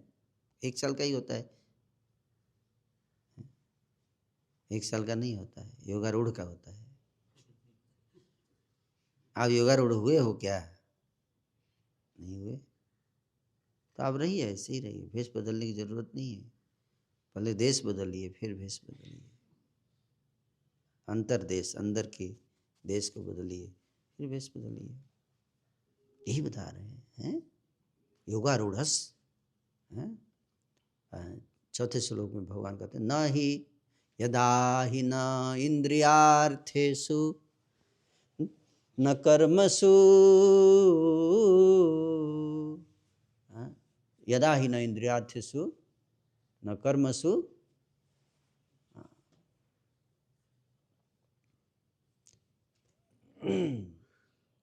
सर्वसंकल्प सन्यासी योगारूढ़स तदुच्यते। योगारूढ़ कौन है इसका डिफाइन कर रहे हैं अगले श्लोक में, चौथे श्लोक में। यदा ही न इंद्रियार्थेषु, जो न इंद्रियों के जो का आकर्षण है इंद्रिय के विषयों के प्रति, उसमें वो नहीं फंसता है, वो योगारूढ़ है। यदा ही न इंद्रियार्थेषु न कर्मसु अवसज्जते, न कर्म, इसलिए कर्मों में नहीं फंसता है, लेकिन कर्म से पहले इंद्रियों में नहीं फंसता है। इंद्रियों में जो फंस गया तो फिर कर्म में फंसेगा ही, हैं? लेकिन इंद्रियों से नहीं। और सर्व संकल्प सन्यासी, सर्व संकल्प, संकल्प मतलब भोगने की इच्छा, सारी भोगने की इच्छाओं से जो सन्यास ले चुका है, हैं? वो क्या है? योग आरूढ़ है। तो योगारूढ़स तदोच्यते, योग में वो उत्तम अवस्था को प्राप्त कर चुका है, ऊंची अवस्था को जा चुका है। उस योगारूढ़ अवस्था को प्राप्त कैसे करेंगे? प्राप्त करेंगे, करना है ना कि नहीं करना है? करना है। तो उसके लिए प्रोसेस बताना शुरू किया, उस अवस्था को प्राप्त करो। मैं भी चाहता हूं कि तुम योगारूढ़ बनो, लेकिन उसके प्रोसेस बता रहे हैं भगवान। श्लोक संख्या 5 से लेकर श्लोक संख्या 31 तक भगवान ने प्रोसेस बताया योगारूढ़ अवस्था को कैसे प्राप्त करें। सबसे पहले बताते हैं क्या? उद्धरेत, फर्स्ट थिंग, उद्धरेत आत्मनो आत्मानम न आत्मानम अवसादयेत। आत्मनो ही आत्मैव ही आत्मनो बंधु आत्मैव सतु त्रिपुरात्मना। अपने मन को पहले करना है क्या? उद्धार करना है। सबसे पहले क्या करना है? उद्धरेत आत्मनो आत्मानम, अपने प्रयास से ही अपने मन का उद्धार करो, पहले मन को नियंत्रित करो। न आत्मा न अवसादयेत, मन को संसार में फंसने मत दो। आत्म ही आत्मनो बंधु, तुम्हारा मन ही तुम्हारा बंधु है, और तुम्हारा मन ही आत्मैव रिपुरात्मना, वही तुम्हारा रिपु है। रिपु मतलब शत्रु है। तो कौन सा मन बंधु है, कौन सा शत्रु है? बंधुरात्मात्मनस्तस्य जेनात्मा एवात्मना जितः। जिस व्यक्ति ने येन आत्मा एव आत्मानो जीता, जिसने अपने आत्मा के द्वारा इस मन को जीत लिया है, उसका मन उसका मित्र है, बंधु है। अनात्मनस्तु शत्रुत्वे, और जिसने मन को नहीं जीता वो मन उसका शत्रु है। वर्तित आत्मैव शत्रु, शत्रु की तरह कार्य करेगा आपके लाइफ, वही मन आपका शत्रु की तरह कार्य करेगा। तो ये मन के ऊपर 2 श्लोक बताए भगवान ने। पहले मन को, तुम्हारा शत्रु बाहर नहीं है, अंदर है, उसको नियंत्रित करो। मन योगारूढ़ अवस्था को प्राप्त करना केवल ड्रेस पहनने से नहीं होगा, रूढ़ बन जाएंगे, हैं? मन को नियंत्रित करना पड़ेगा। और अगर आपने मन को नियंत्रित कर लिया, जितात्मनः प्रशांतस्य परमात्मा समाहितः, जिसने मन को जीत लिया है, परमात्मा को प्राप्त कर लिया। क्या? परमात्मा को प्राप्त, सीधे वो परमात्मा को के सिग्नल्स को पकड़ सकता है। परमात्मा से सिग्नल आ रहा है, लेकिन हमारा कैच नहीं कर रहा है उस सिग्नल को ना, नेटवर्क एरिया से बाहर है। नेटवर्क है लेकिन पकड़ नहीं रहा है, क्यों? मन के कारण। मन जब नियंत्रित हो जाएगा तो परमात्मा जो सिग्नल अंदर से दे रहे हैं उसको पकड़ लेगा, समझ पाएगा क्या ठाकुर जी क्या चाहते हैं, क्या करते हैं ना, क्या चाहते हैं, इस परिस्थिति में मेरे को क्या करना चाहिए, ये जो संसार में ये सब चीज़ें चल रही हैं क्यों चल रही हैं, क्यों चल रही है? परमात्मा से पूछेगा, है ना, परमात्मा अंतःकरण में उसको सारा चीज़ पता चल जाएगा, ये सब हो रहा है, आप अपना माला करो, आप ऐसा मतलब प्रभु जी माला करो, ठीक है, ये आपके लिए नहीं है, आप माला करो। ये उन लोगों के लिए है जो हैं, उनके दूसरे के झगड़े में क्यों पड़ते हो? आप माला करो, आपको मैंने बचाया है, आपको मंदिर में ला के रख दिया है, अब आप इधर फोकस करो। वो अपने कर्मों का फल भोग रहे हैं सब, है ना, ऐसे भगवान अंदर से बताते हैं, डोंट बिकम, सुख दुख मत बनो, है ना, इसमें मत फंसो, ये इल्यूजरी एनर्जी मेरी ये सब क्रिएशन कर रही है। तो परमात्मा समाहित है, शीतोष्ण सुख दुखेषु तथा मान अपमानयो।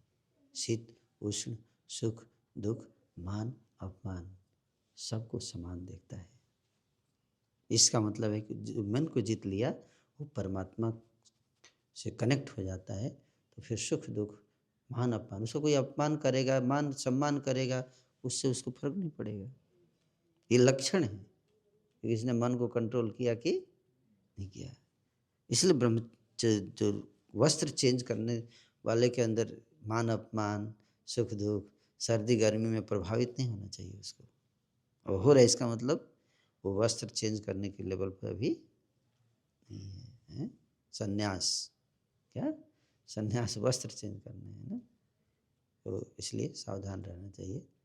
ये लक्षण है ये, ज्ञान विज्ञान युक्तात्मा कुटस्थो बीजितेन्द्रियः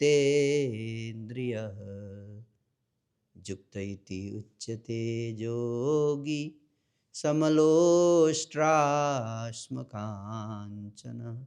लोष्ट्र अस्म और कंचन। लोष्ट्र मतलब क्या? मिट्टी।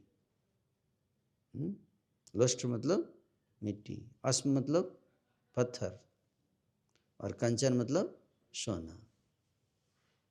तीनों को बराबर देखता है।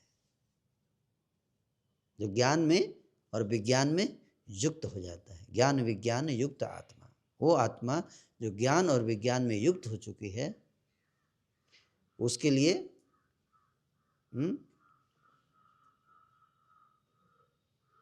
पर द्रव्येषु लोष्टवत् समलोष्ट्रास्म कांचन। यही तो बता रहे हैं चाणक्य पंडित। दूसरे का धन किसके समान है? मिट्टी के समान है। रास्ते में मिट्टी पड़ा होगा तो आप रुक जाएंगे, बैग से में उठा के लेके चलेंगे। रास्ते में सोना गिरा हुआ है तो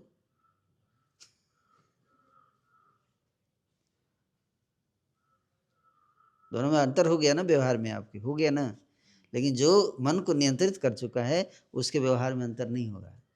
परमात्मा में जो समाहित हो चुका है, जुड़ चुका है परमात्मा से, वो समलोष्ट्र अस्म कांचन है, उसका आचरण बता रहे हैं। ऐसे योगारूढ़ का आचरण, जिसने मन को जीत लिया उसके क्या क्या लक्षण हैं, ये लक्षण प्रकट होने चाहिए हमारे आचरण में, केवल बेस बदलने से नहीं होगा,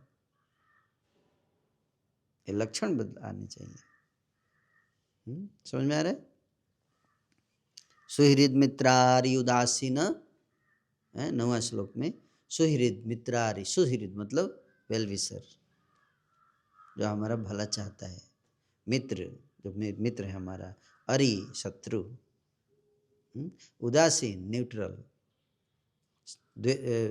मध्यस्थ झगड़ा में जो बीच में आर्बिट्रेशन कराता है, मध्यस्थता कराता है, द्वेष्य जो द्वेष करता है, बंधुसु जो प्रेम करता है, साधु जो साधु है, पापी जो पापी है, इन सब को समान देखता है।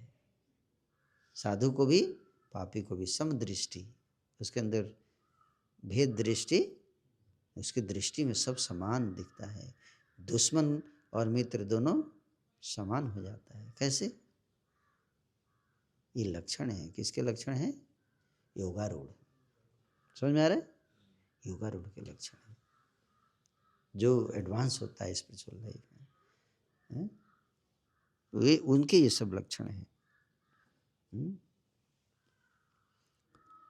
योगी युंजीत सततम, इस प्रकार इस अवस्था को जब प्राप्त कर लिए, 3 श्लोकों में भगवान ने मन के बारे में, मन का कंट्रोल जिसका हो गया उसके लक्षण, और जब इन लक्षणों से जो युक्त हो गया, योगी युंजित, युजित मतलब योगी इन लक्षणों से युक्त हो चुका है, योगी है ऐसा योगी जो इन लक्षणों से युक्त हो गया, तो वो सततम युक्त रहता है। फिर क्या करता है? योगी युंजीत सततम आत्मानं रहसि स्थितः, वो आत्मा में एकांत में, अब वो एकांत में निर्जन भजन कर सकता है। आत्मानं रहसि, रहसि एकांत है, स्थितः, अब वो एकांत में रह सकता है? तब वो सन्यासी है। आत्मानं रहसि स्थित एकाकीयत चित्त आत्मा निराशीर परिग्रह, एकाकी हो गया, यत चित्त और आत्मा एक हो गया उसका, है एकाकी। अब वो चित्त अलग नहीं है, आत्मा अलग नहीं है, स्थित हो गया आत्मा में, वो संसार के द्वंद्व में नहीं फंसता है। निराशी, उसके अंदर कोई आशा नहीं है संसार को भोगने की आशा। अपरिग्रह मतलब परिग्रह ग्रहण नहीं करता है, ग्रह मतलब ग्रहण करना, इकट्ठा करना है, इकट्ठा करो, खूब जमा करो,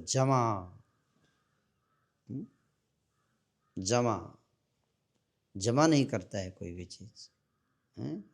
अपरिग्रह मतलब परिग्रह नहीं करता है, अपरिग्रह मतलब जमा नहीं करेगा, इकट्ठा नहीं करेगा, है ना, भरेगा नहीं, है ना। अब इस अवस्था में जाकर तब जाके आपको ध्यान के लिए बैठना है ध्यान। तब 11वें श्लोक में बताते हैं, शुचौ देशे प्रतिष्ठाय। अब आप चले जाइए कहाँ? शुचौ देशे, शुचौ ऐसे जगह जाइए। शुचौ देश, ये क्या है? शुचौ देशे मंदिर मंदिर या वन में चले जाइए। अब छोड़ के जाइए संसार। समझ में आ रहा है? तब छोड़ना है। शुचौ देशे प्रतिष्ठाय है, स्थिरम आसनम आत्मना। अब अपने आप को एक स्थिर आसन पे, नहीं तो आसन पे कहाँ बैठे? जैसे आसन बैठेंगे, अरे मैसेज आया है क्या कोई?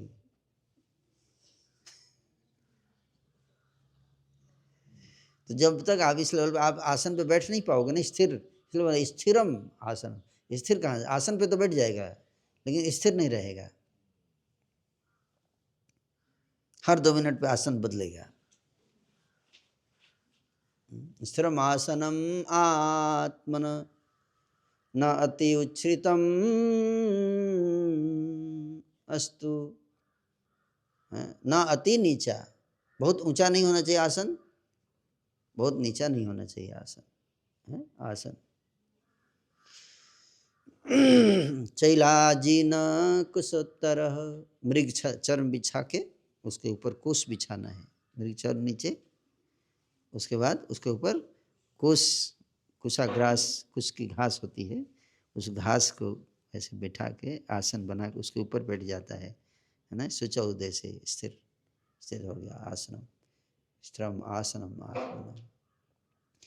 तत्रैकाग्र मनः कृत्वा, अब यहाँ बैठ के मन को एकाग्र करता है, क्या करता है, मन को एकाग्र करता है, मन को एकाग्र करता है।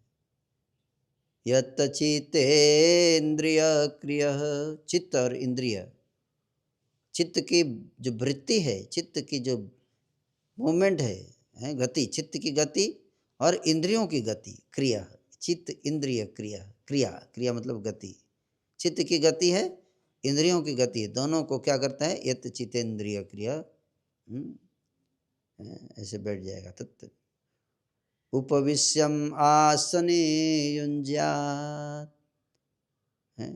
वो आसन पे ऐसे बैठ के इन दोनों को वश में करता है। उपविश्य, वश मतलब वश, वश में करके, उपविश्यम आसने युञ्ज्यात् योगम आत्मविशुद्धये, अब योग में लगता है, और लक्ष्य क्या है, आत्मविशुद्ध, अपने आत्मा को शुद्ध करने के लिए, अपने मन को और शुद्ध करता है। अभी तो शुद्ध हुआ है, लेकिन अब दोबारा रीफाइन अगेन, अगेन मन को शुद्ध करता है। कैसे, आगे बताएंगे, मेरे पे लगा के। अब क्या करना है, भगवान पे लगाना है मन को। तत्र एकाग्र मनः कृत्वा, कैसे करना है मन को, करेगा क्या, मन करेगा क्या, प्रशांत आत्मा विगत भी समम काय शिरो ग्रीवा, कैसे बैठना है, ऐसे तीनों समम, काय सिर ग्रीवा, गर्दन, सिर और शरीर, नीचे का धड़, तीनों को एक लाइन में, समम काय शिरो ग्रीवा, योगी, योगी के लिए है, ऐसे धारयन अचल स्थिरम, अचल, अचल हिलना नहीं चाहिए, हरे कृष्ण कृष्ण कृष्ण हरे हरे राम राम राम हरे, तो ठीक है, लेकिन इसका मतलब मन अभी स्थिर नहीं हुआ है। अचल, अचलम स्थिरम, धारयन अचलम स्थिरम, अचल और स्थिर, धारयन।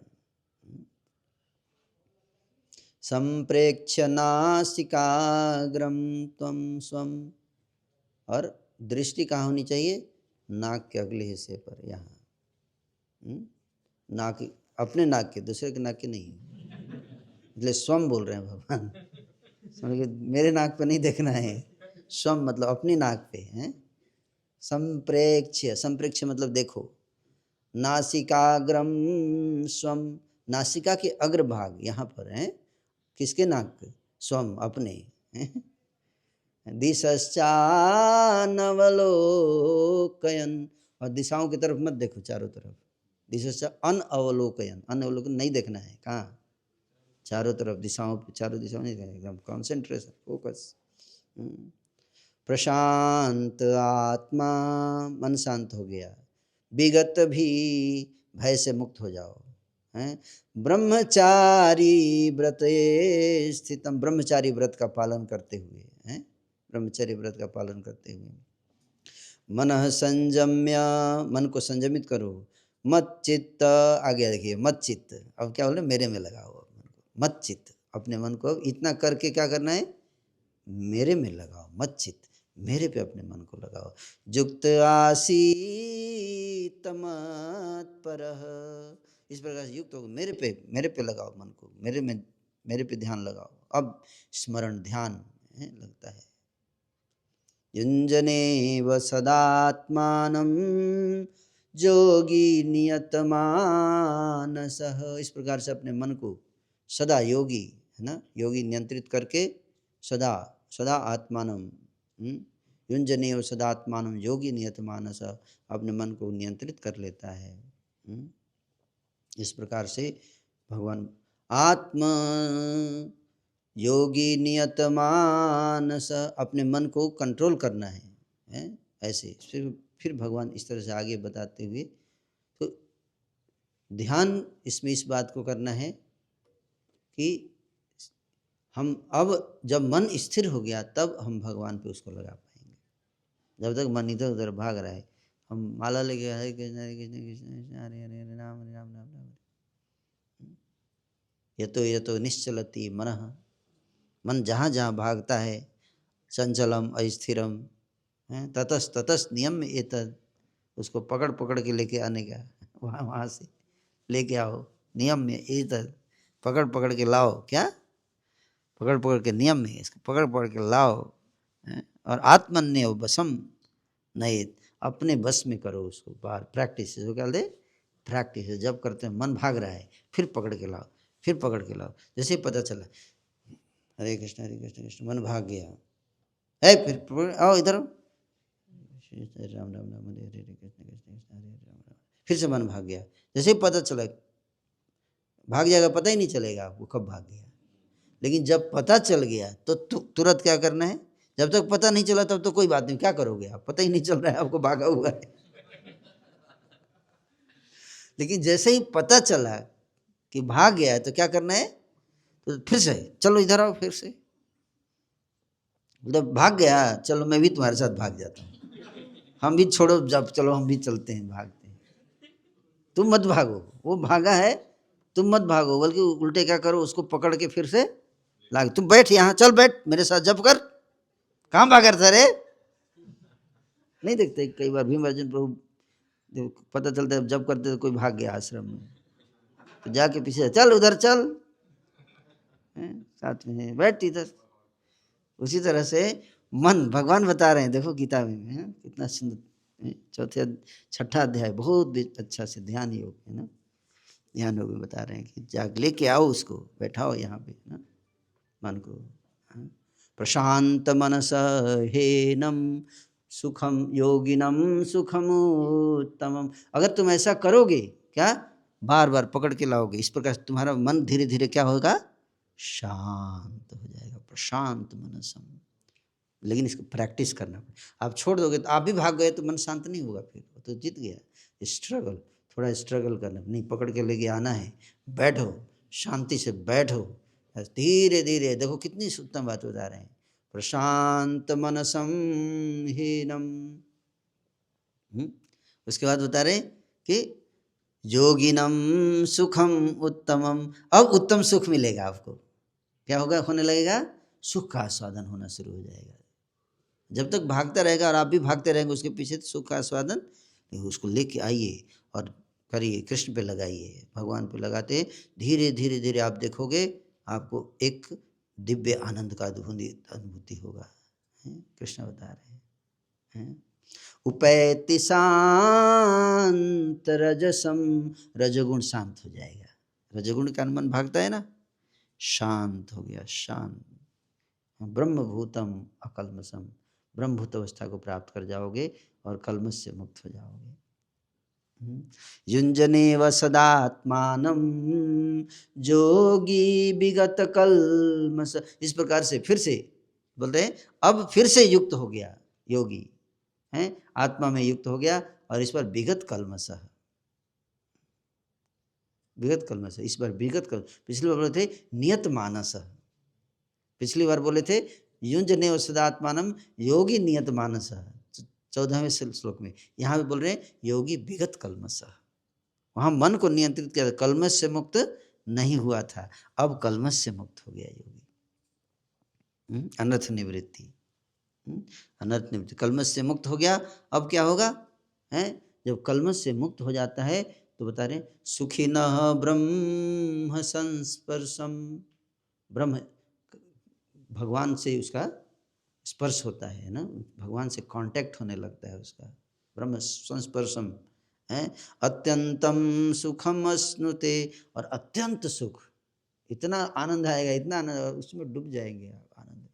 एवं प्रसन्न मनसो भगवत भक्ति योग था, वो प्रसन्न मन, आनंद है ना, तो फिर आप संसार में भागने का मन नहीं करेगा, और उसको इतना आनंद आ रहा है, अपना हरे कृष्ण। रूप गोस्वामी बता रहे हैं कि हे प्रभु, आपके नाम में इतना आनंद है, इतना मिठास है, इतनी मीठा है कि लगता है कि हजारों जीव हो, हजारों कान हो जाए मेरे को, है ना। उस अवस्था को प्राप्त कर सकते हैं। ये भगवान कृष्ण जो हमको समझा रहे हैं भगवद गीता में।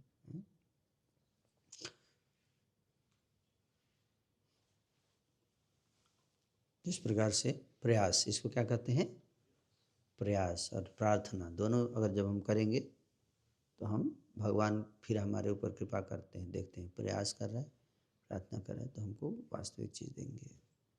हरे कृष्ण कृष्ण कृष्ण हरे हरे, हरे राम राम राम हरे हरे। मैंने आपको गीता के 6ठे अध्याय का कुछ श्लोक मैंने आपको बताया, जिससे कि आप समझ सको, है ना, स्पष्ट रूप से भगवान ने कैसे बताया है।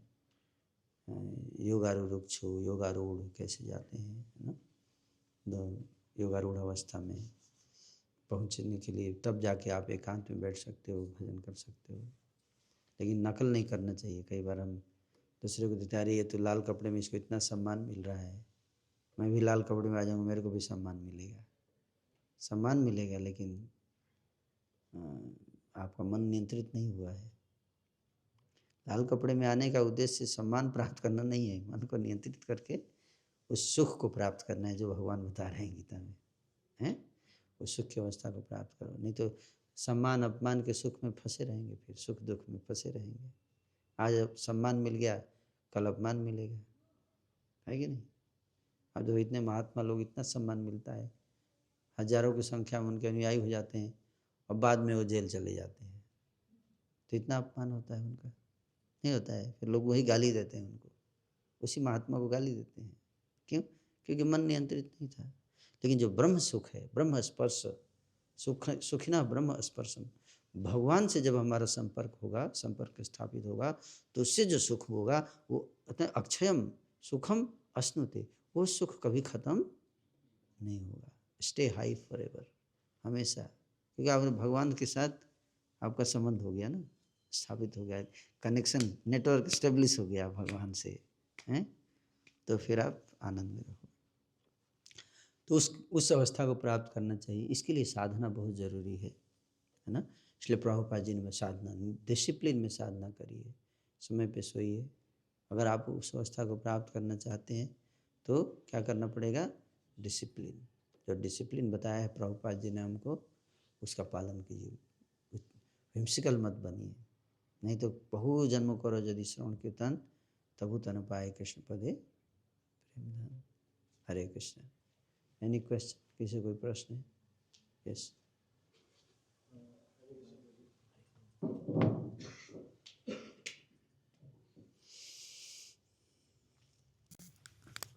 हरे कृष्ण प्रभु जी, जैसा आपने बताया कि जैसा हम जब जप करते हैं तो मन भागता है, तो उसको पकड़ कर लाना है ना, प्रयास करना है हम ध्यान पूर्वक करें।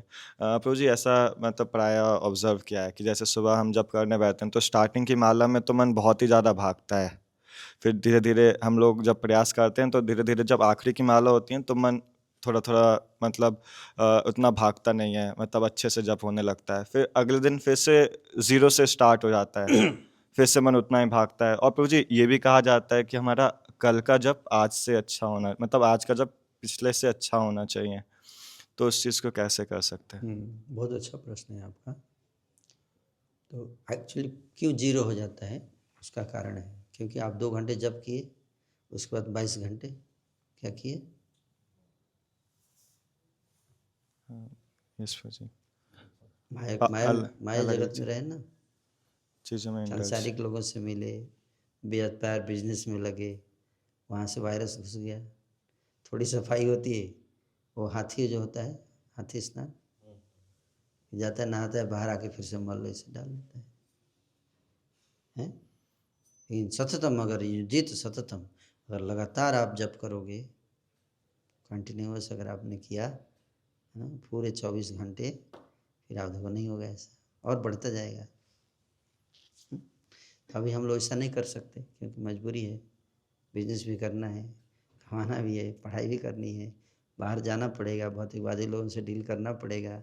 समझ में आ रहा है? यस प्रभु जी। तो इसलिए अभी आपको इतने से संतुष्ट रहना पड़ेगा, है ना। लेकिन उसका फ़ायदा होगा, धीरे धीरे मन नियंत्रित होता है। तो फिर हमारा 16 माला ख़त्म हो गया, हम सोचते टारगेट पूरा हो गया, ख़त्म 16 माला हो गया, हरि बोल, है ना, लाइक दैट। तो छोड़ देते हैं ना, 2 घंटे जब किए, फिर 22 घंटे स्मार्टफोन इधर उधर, ये न्यूज़ वो न्यूज़ हैं, उसमें लग गया ना। तो मन क्या हो गया, फिर से उसको छूट दे दिया आपने, खुली छूट दे दी आपने। 2 घंटे तो आपने बहुत उसको पकड़ के रखा, उसके बाद 22 घंटे खुली छूट दे दिए। तो 2 घंटे के बाद 2 घंटे खाइए और 22 घंटे भूखे रहिए, तो क्या होगा, फिर से भूख लग जाएगा ना। यस प्रभु जी। वही वही होता है ना। इसलिए बीच बीच में आपको क्या करना है, खाना है, हैं। ध्यायंस्तु वंश तस्य यशस्त्री संध्यम वंदे गुरु से, 3 पीरियड में इसलिए जप करना है, सुबह दोपहर शाम। सुबह में जप कीजिए 16 माला, दोपहर में जप कीजिए 16 माला, शाम में जप कीजिए 16 माला, रात में जप कीजिए 16 माला, फिर देखिए नहीं होगा 64 माला, हैं। यस प्रभु जी। एक बार खाएंगे तो फिर कमजोरी तो होगी ना, कैसे जाए। तो इसलिए धीरे धीरे हम उस अवस्था को जाएं। तो समझ में आया क्यों ऐसा हो जाता है, कारण यस यस प्रभु जी। कारण। अब उपाय क्या है, उपाय यही है कि हम जो है शाम में सोने से पहले, क्या, रात में सोने से पहले आप थोड़ा जप करो, कृष्णा बुक पढ़ो, भागवत पढ़ो, ताकि मन जो है दिन में जो कलमश आया उससे क्या हो जाए, साफ हो जाए। तो ध्यान से जप करके तब सोना चाहिए, ताकि सुबह उठते ही मन उसी मोड में रहेगा। जो रात में सोने से पहले आपकी जो चेतना रहेगी वो अगले सुबह वहाँ से कंटिन्यू होगा।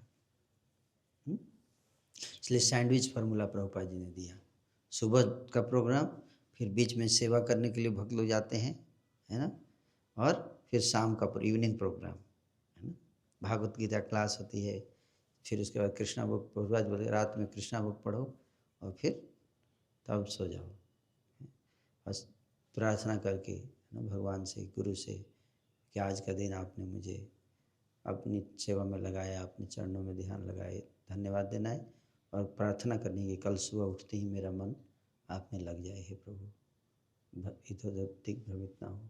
तो भगवान से प्रार्थना करके सोते हैं, सुबह उठ जाएंगे, तुरंत लगेगा भगवान में।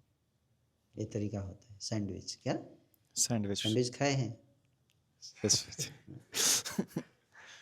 ओके, ऐसे थैंक यू। करेंगे तो मन धीरे धीरे शांत होगा और भक्ति में लगेगा।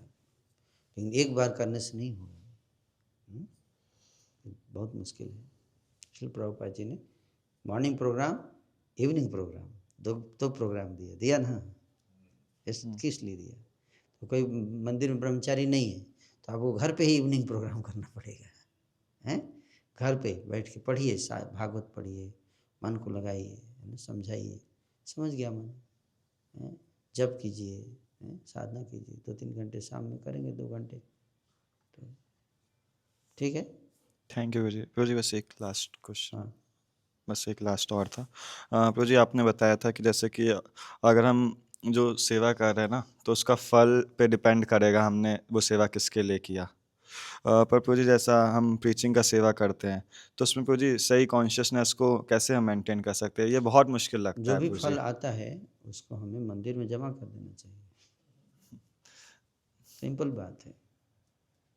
आप प्रीचिंग करने से धनम आएगा, जन्म आएगा, सुंदरीम और कविताम, कविता मतलब प्रतिष्ठा, अपने पास नहीं रखने का। कोई बोलेगा प्रभु जी आपने हमारा उद्धार कर दिया, हम आपके, तो आप, हाँ तो उद्धार तो किया ही है, तो फिर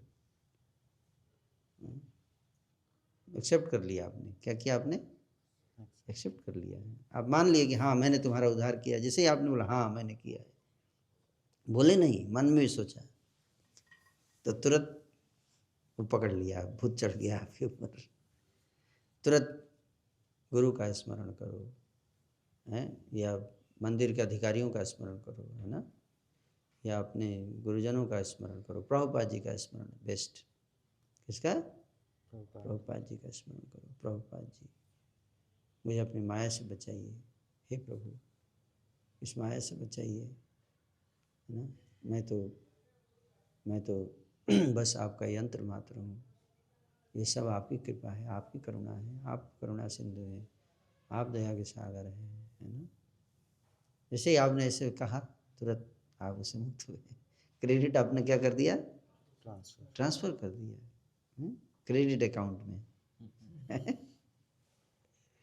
क्रेडिट अकाउंट होता है, एक तो पैसे के लिए बैंक अकाउंट होता है, और एक credit account, Prestige account, Prestige bank account. मंदिर में एक प्रेस्टीज बैंक अकाउंट भी होना चाहिए। जितने प्रचारकों को प्रेस्टीज मिल रहा है सब लाके मंदिर में जमा करना है। अपने पास नहीं रख रहे, चुरा के प्रेस्टीज हैं, तब आप उससे प्रभावित नहीं होंगे, नहीं तो प्रभावित हो जाएंगे। फिर अहंकार आ जाता है, अहंकार आ गया तो फिर गिर जाएंगे। तो सबसे पहला लक्षण क्या है अहंकार का? अहंकार का लक्षण कैसे जैसे ईगो आएगा तो क्या होगा? ईगो का मतलब गुरु भाव। क्या? आप भूल जाएंगे कि आप शिष्य हैं, विस्मृति होगी कि आप क्या हैं। आपको लगेगा कि मैं गुरु हूँ, मैं उद्धारक हूँ, मैं ईश्वर हूँ, मेरे अनुसार चीज़ें चलती हैं, और मुझे अब शिष्य के गुरु ने जो आदेश दिया उसको याद नहीं रहेगा। सबसे पहला लक्षण क्या है ईगो का? हाँ, आप खुद आदेश क्रिएट करोगे। आप जैसे सेवा हम करते हैं ना, तो दो तरह की सेवा, एक तो जो भी हम करते हैं तुरंत याद करके करते हैं कि ये कौन से इंस्ट्रक्शन गुरु के, किस इंस्ट्रक्शन के आधार पर ये मैं कर रहा हूँ। और अपने मन से अगर आपने कुछ कर दिया और उसका कोई गुरु के इंस्ट्रक्शन से रिलेशन नहीं, आपने स्थापित नहीं, संबंध स्थापित नहीं किया, तो आपका ईश्वर भाव हो गया, आप गुरु भाव में किया वो। ये लक्षण है गुरु के वचन का स्मरण। हमको और कुछ नहीं करना है। गुरु मुख पद वाक्य चित्त को आहार न करी हो मने आशा है। गुरु जी ने कहा है 10 बजे सो जाओ, आप जा रहे हैं 11 बजे तक प्रीचिंग कर रहे हैं। तो आपने किया ना 1 घंटा, वो गुरु जी ने नहीं बोला था प्रचार करने के लिए। आप प्रीचिंग गुरु जी से भी एडवांस हो गए। अब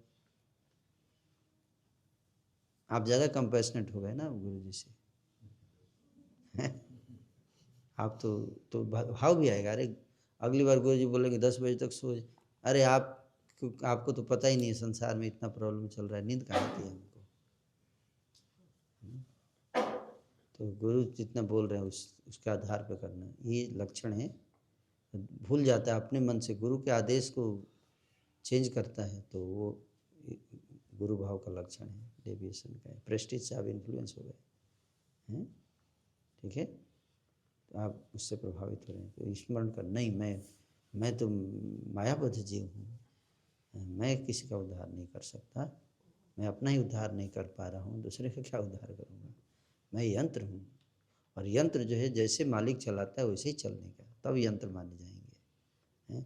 मान लीजिए सचिन तेंदुलकर बैट लेके क्रिकेट खेल रहा है और वो आगे मार रहा है और बैट पीछे जा रहा है,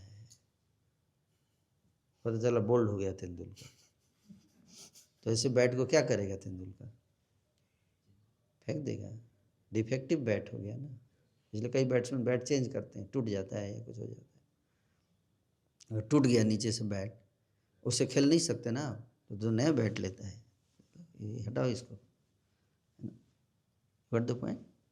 उसी तरह से हमें जैसे हमको चलाया जा रहा है वैसे ही चलना है, अपने मन से नहीं करना है। जो प्रभुपाद जी ने हमें जो आदेश दिया स्ट्रिक्टली फॉलो कीजिए। अगर आप स्ट्रिक्टली फॉलो कर रहे हैं इसका मतलब है कि आप प्रभावित नहीं हुए हैं। इसलिए कितने भी सीनियर हो जाएं, हमेशा आपका ये नहीं, आप हमेशा शिष्य ही रहिए। मैं दास हूँ, मैं शिष्य हूँ अपने गुरु का। सारी दुनिया मुझे गुरु मानती है, लेकिन मैं क्या हूँ? मैं गुरु नहीं हूँ, मैं क्या हूँ? शिष्य हूँ किसका? शिष्य भाव में स्थित रहना है, गुरु भाव में नहीं। गुरु संसार मानेगा, आप मत मानो। आप हमेशा ये याद रखो, मैं शिष्य हूँ, मैं शिष्य हूँ, हे गुरुदेव मैं आपका शिष्य हूँ, आपका इंस्ट्रक्शन को कभी ना भूलूं, बस यही याद रखिए, मेरा और कोई आइडेंटिटी नहीं है। इस तरह से चित्त शुद्ध होता है। और स्ट्रिक्टली फॉलो करते रहिए, जो आपको गुरुजी ने बोला उसको स्ट्रिक्टली फॉलो करो, याद करो क्या क्या बोला गया था, वही करना है और इधर उधर नहीं करने का। किसी दिन अगर हो गया तो क्षमा मांगने का, ध्यान से रिपेंटेंट, आज मैं उच्छृंखल हो गया, आज मैं स्वतंत्र हो गया आपसे, आज मैंने गलत किया, मुझे क्षमा करें, है ना, मुझे शक्ति दें कि मैं आगे से ऐसा ना करूं।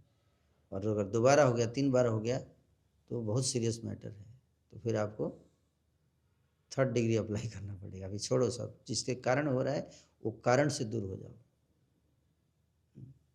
वो कारण आपको लेकर डूब जाएगा।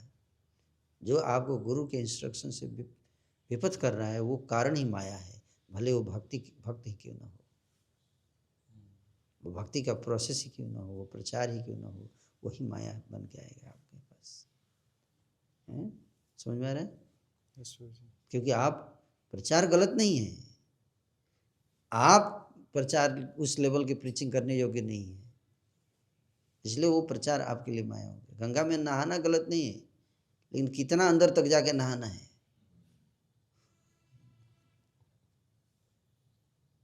समझ में आ रहा है? तो गंगा में नहाने से प्यूरिफिकेशन होता है, लेकिन बहुत ज़्यादा अंदर चले गए तो डूब जाएंगे, प्यूरिफिकेशन से पहले ही मर जाएंगे।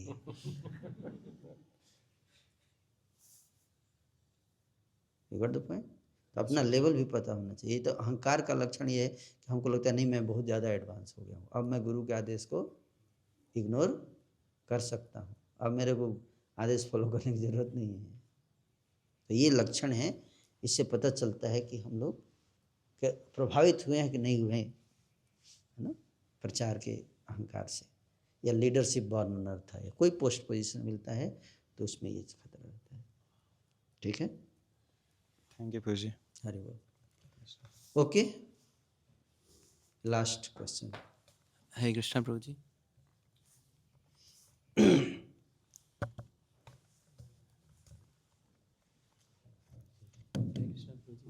जैसे आपने बताया था ना कि कभी कभी भगवान की सेवा भी करते हैं, उस वो को भी किस लिए कर रहे हैं कि हमें सेटिस्फेक्शन मिल रहा है।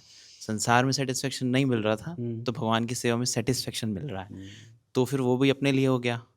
कभी कभी नाम जप करते हैं तो बहुत अच्छा नाम जप हो रहा है कि हमें आनंद आ रहा है नाम लेने में, या कीर्तन कर रहे हैं वो कीर्तन लेने में हमें आनंद आ रहा है, तो फिर वो भी सिर्फ अपने लिए हो गया। तो जिस दिन नहीं आएगा उस दिन आप नहीं करोगे। जिस दिन आनंद नहीं आएगा उस दिन तो आप नहीं करोगे ना, फिर आपका उत्साह कम हो जाएगा ना, क्योंकि अब आनंद के लिए कर रहे हो। और जिस दिन नहीं आएगा उस दिन नहीं करोगे आप, या कम उत्साह हो जाएगा करने का। तो आए आनंद या ना आए आपको करना है। क्यों? गुरु की प्रसन्नता, क्योंकि गुरु की प्रसन्नता के लिए कर रहे हैं, गुरु के आदेश के अनुसार कर रहे हैं। चाहे आनंद आए, आनंद आए तो अच्छी बात है, ना आए तो भी कोई बात नहीं, हम अपने लिए आनंद के लिए तो कर नहीं रहे हैं। नहीं तो क्या होगा, आनंद लेने लगेंगे और उस आनंद से आसक्त हो गए तो जिस दिन आनंद नहीं आएगा उस दिन उत्साह खत्म हो जाएगा। ठीक है,